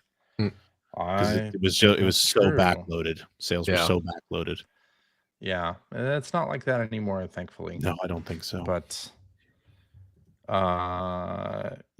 so more so than Goatee Watch, we had is this title going to be a Super Mario 64 killer, or is it going to be a Halo killer, or is it going to be is this the next Mario 64? Like that was like a big thing. Like I know when Luigi's Mansion came out, the GameCube launched, it's like, where's the Mario 64? Like that was a thing. Like, yeah. So it's a little bit different. There was still, I think, the same kind of discourse, but it wasn't just about Game of the Year. Yeah. Yes, indeed. All right, let's finish up with, we'll do one more here. Let's do this one from hacker alias Annie Day Now, who says, thoughts on the announcement of the Xbox Ally handhelds. Did you see this announcement in the Xbox showcase? I heard about it. Basically, yeah, the ROG Ally, there's an Xbox model, 2 Xbox models coming out. One that is black styled with the Xbox button, and another that's white. And one comes with more memory, more RAM, larger hard drive, and one comes with a little bit less. I think it's cool if you're an Xbox gamer. Like, honestly, though, like the Rogue Ally, it's Windows. Yeah. Instead of Steam. And I'm just not sure. Like, I really like the Steam Deck in terms of it being a console-like interface. I don't want to futz with any settings or anything like that. Like, I'm a console gamer. The only reason I like the Steam Deck is because I can stay in that nice little protected walled garden ecosystem. And of course, the people who want to, they can go out and do whatever they want with the Steam Deck, and they do, and that's great. I love it. I'm not as sure if that's possible with the Ally because it's on Windows, and because then you're reliant on Asus to make the front end be console like and keep that updated. And I'm just not sure that it would be something for me, but it's a cool looking device. And I think the portable PC stuff that we've been seeing now, the Steam Deck is a thing, and the ROG Ally, I think it's great. It gives players a lot of choice, which I think is perfect. Yeah, I don't think I'll get one. I don't think I will either. But I mean, yeah, it's not bad that it exists. No, I think everything's an Xbox. Remember, That's great true. idea if you play a lot of games outside of the Steam ecosystem as well. Like if you really play a lot of Xbox Game Pass games on PC, then it's perfect. Or if you use the Epic launcher a lot, then yes, it's probably better to be a Windows based handheld. Or if you don't do like a lot of if the battery life isn't a big deal, I think that also plays into it as well. Like the Steam Deck does an amazing job with battery life, in my opinion. So yeah, I think it's good that it's out there. I won't be getting one, but yeah. Hey, listen, before we start the outro, there's one more we should do. Just because it's Father's Day. Oh, okay. One more. All right. So from hacker alias Konami Code. What are your favorite gaming memories involving a father, either you and your dad or you and your children or child? This is a good one.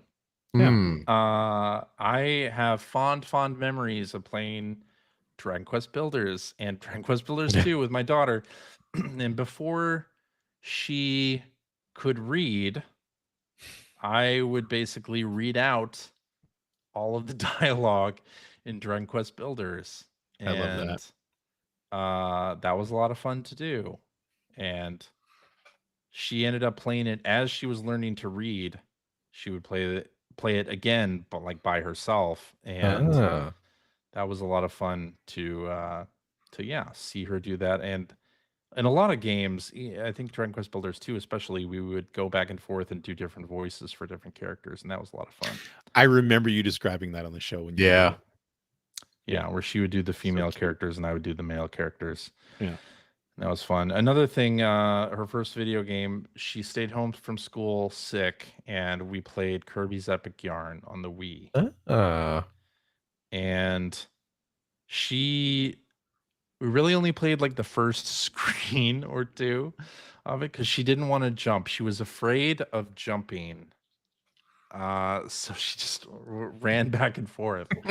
And I had to like pick her character up and throw her over any obstacles that came up. And then there was just a point where we couldn't progress any further. So, but that was a lot of fun too. And that was when she was really young. But a good memory nonetheless. What about anything with your dad? Anything? My dad didn't play video games. Right. At all. Never touched a video game controller in his life. And yeah, that's fine too. But he's, supported a lot of the things that I did early on.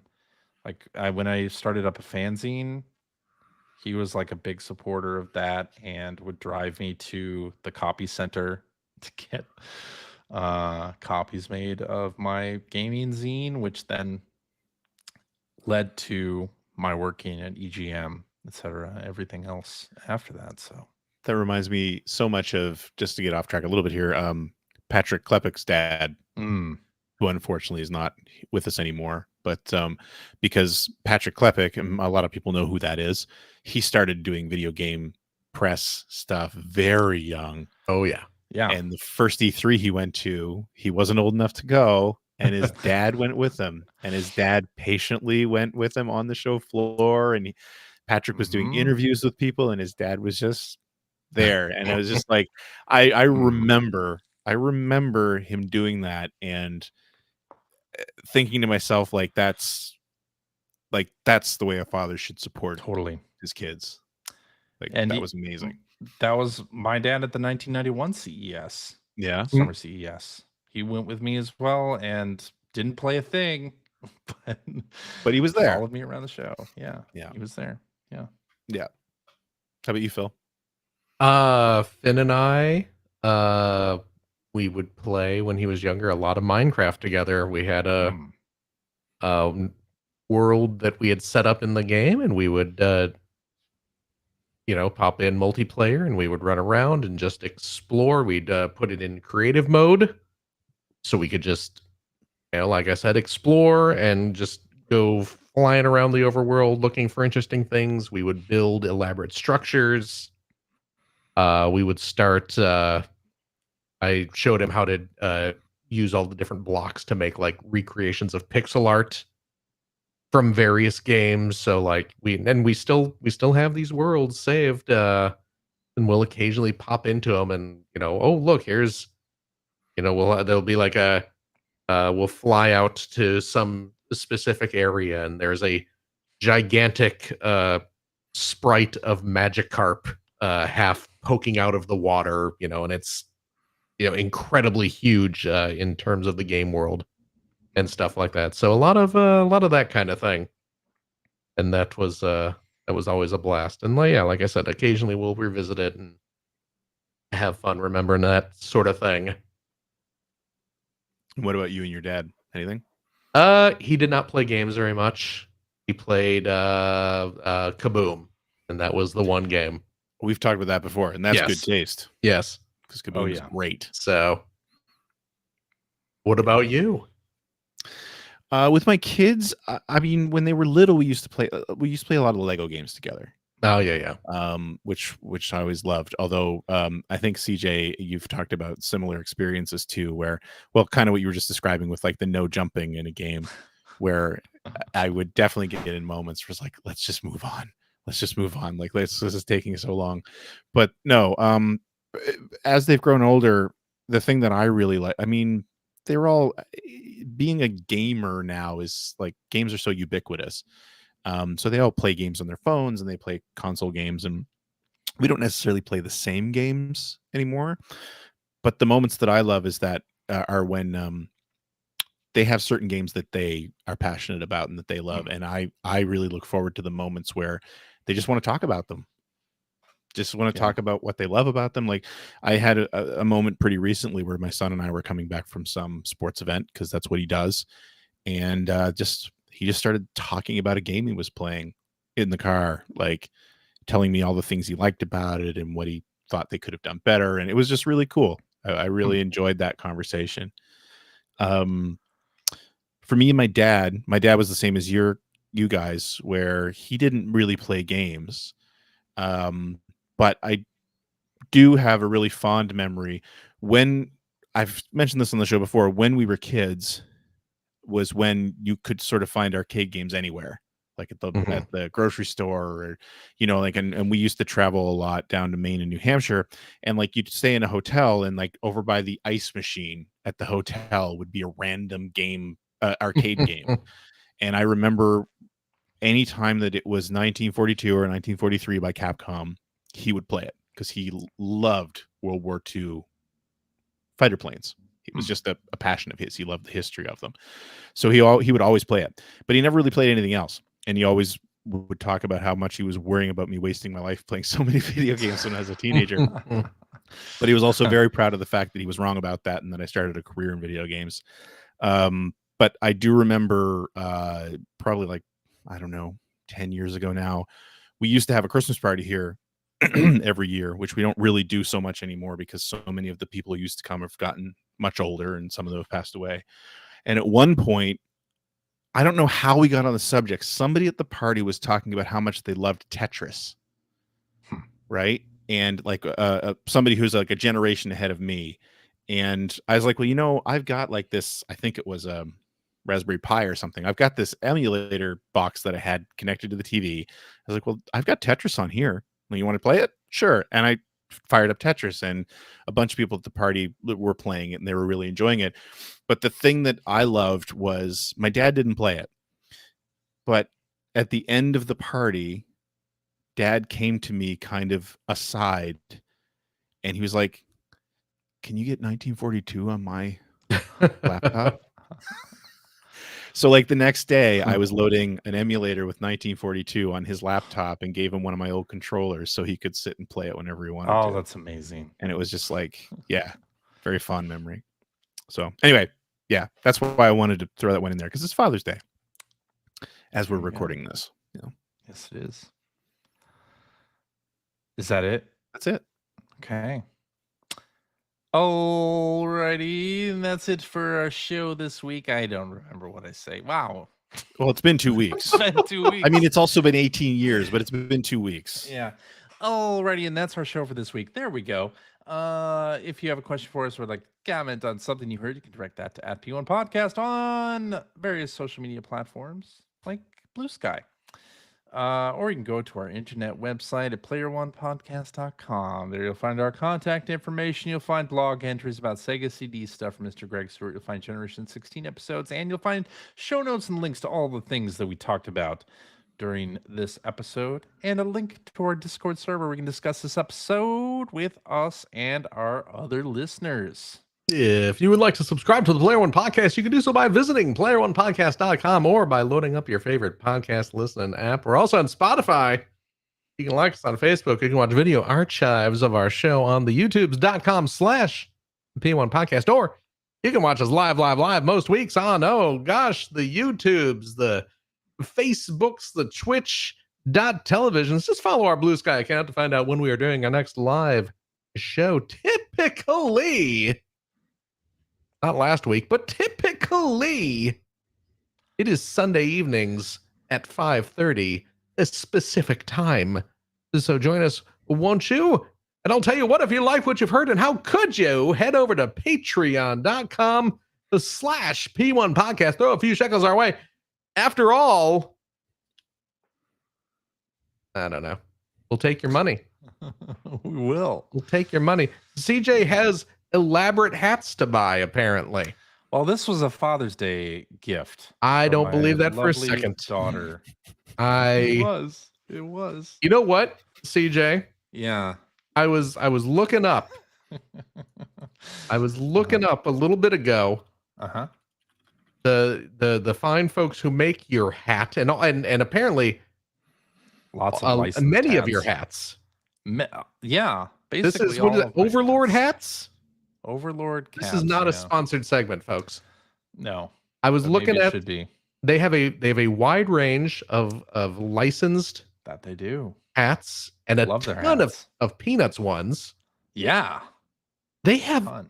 a Peanuts hat on there Uh-huh. they're selling for 300 bones. I know. It's the Jesus. Snoopy Samurai one, right? Yeah, It's a good looking hat, I'll tell you that. $300. It's a limited edition. There's like, I think they said the 25 made. Yeah. So now I have to buy that to flex on you. I'm gonna be You could showing if up you next want to. week I mean, with like you can't 3 not of buy it those at this point, hats. I you know. really do like their hats, though. Are they good hats? They are good hats, yeah. Well, then Good hats. Quality. get them to sponsor our show. Reach I'll out to try. 'em. Reach I'll out to 'em. try. I bought a bunch of hats at this point. Yeah, see? Yeah. We will, of course, use your Patreon funds to keep streaming and all that. You know the drill. But I'll tell you what, friendos, if you are a Patreon supporter of the $5 tier, Cheap. you gain special weekly access to a bonus episode that we record right after this, where we play games, crack-wise, having fun doing all the stuff we can't do on the regular shows. CJ, Yeah, huh? you know, I know we were technically gone last week. Yeah. Do we have a game to play this week? We do. Oh! We have a game. Yay. Oh, good golly. I know. What is it? You're so smart. We have a game from our good friend, well, second best friend now, I guess. Mike, The Oh. second best mic in Nova Scotia. the second The, best. Mike. what is it, like a Jeopardy thing or something? It's a Jeopardy game. Yes, it's it'll take a little bit of explaining, but Oh, dear. basically we have to remember when certain events occurred and when certain games were released, and yeah, it's going to be It's gonna be an interesting. Is one of the things You we sound have really to remember excited. the attack on the World Trade Center? Because I do remember Jesus. that. Wow. Can remember when that happened. I do. I remember the date and everything. I do too. It was a Tuesday. We have good memories. They Might Be Giants Mink car was released. Yeah. It was a morose trip to Best Buy. To purchase Mink car. Yeah. But purchase I did. Well, I don't please think I join did us that for day. that. I'm guessing it'll probably be more about video games Yes. and national Yeah. tragedies. But also tragedies. Or I'm not Yeah, sure it about depends tragedies. on the game. Events. Oh. Oh, dear. Well, who knows what this is going to be? Please tune in. We have to Patreon guess friends. which of the 3 events named occurred closer to the release date of a console game, etc. Oh, gosh. So it is going to be something like that. Then the console game, etc., was released relative to today. So there's a whole thing Oh, going my on. gosh. Yeah. Okay. I'll Well, explain it in the after show. this is going to get confusing. Anyway, please do that. And I'll tell you what, if you have a couple bucks left over, why don't you go to patreon.com/Greg Seward to help support Greg's outstanding, and it is outstanding, web series about North America's favorite runner-up, the Sega Genesis. Thank you, Philip. And if you are a supporter of the $3 variety, Also cheap. did you get a Switch too? No. I'm still waiting for my Amico. I vowed to never purchase another console The until Amico I is get the my Amico. official game console of hell. Yeah, oh, you bet it is. We're gonna be playing Evil Knievel and Shark, and all your favorite television classics here in the underworld. I mean, you're making a pretty good case for it. Well, my mother is very proud. You get early access to all my videos, a 2-week early access to all my videos, but please go check out that page anyway, because I put in mostly weekly updates of what I'm working on and anything else that crosses my tiny little mind. So please consider supporting the show. That sounds wonderful, Greg. Thanks. I think everyone should do it right now. I agree. Is that it then? I think we're done. Yes. CJ, Yaha. congratulations on New Lumines. Thank Mhm. you. What's the It full name was- again?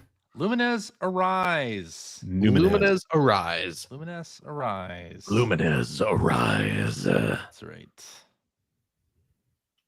Gregory? Yo. There we go. Thank you.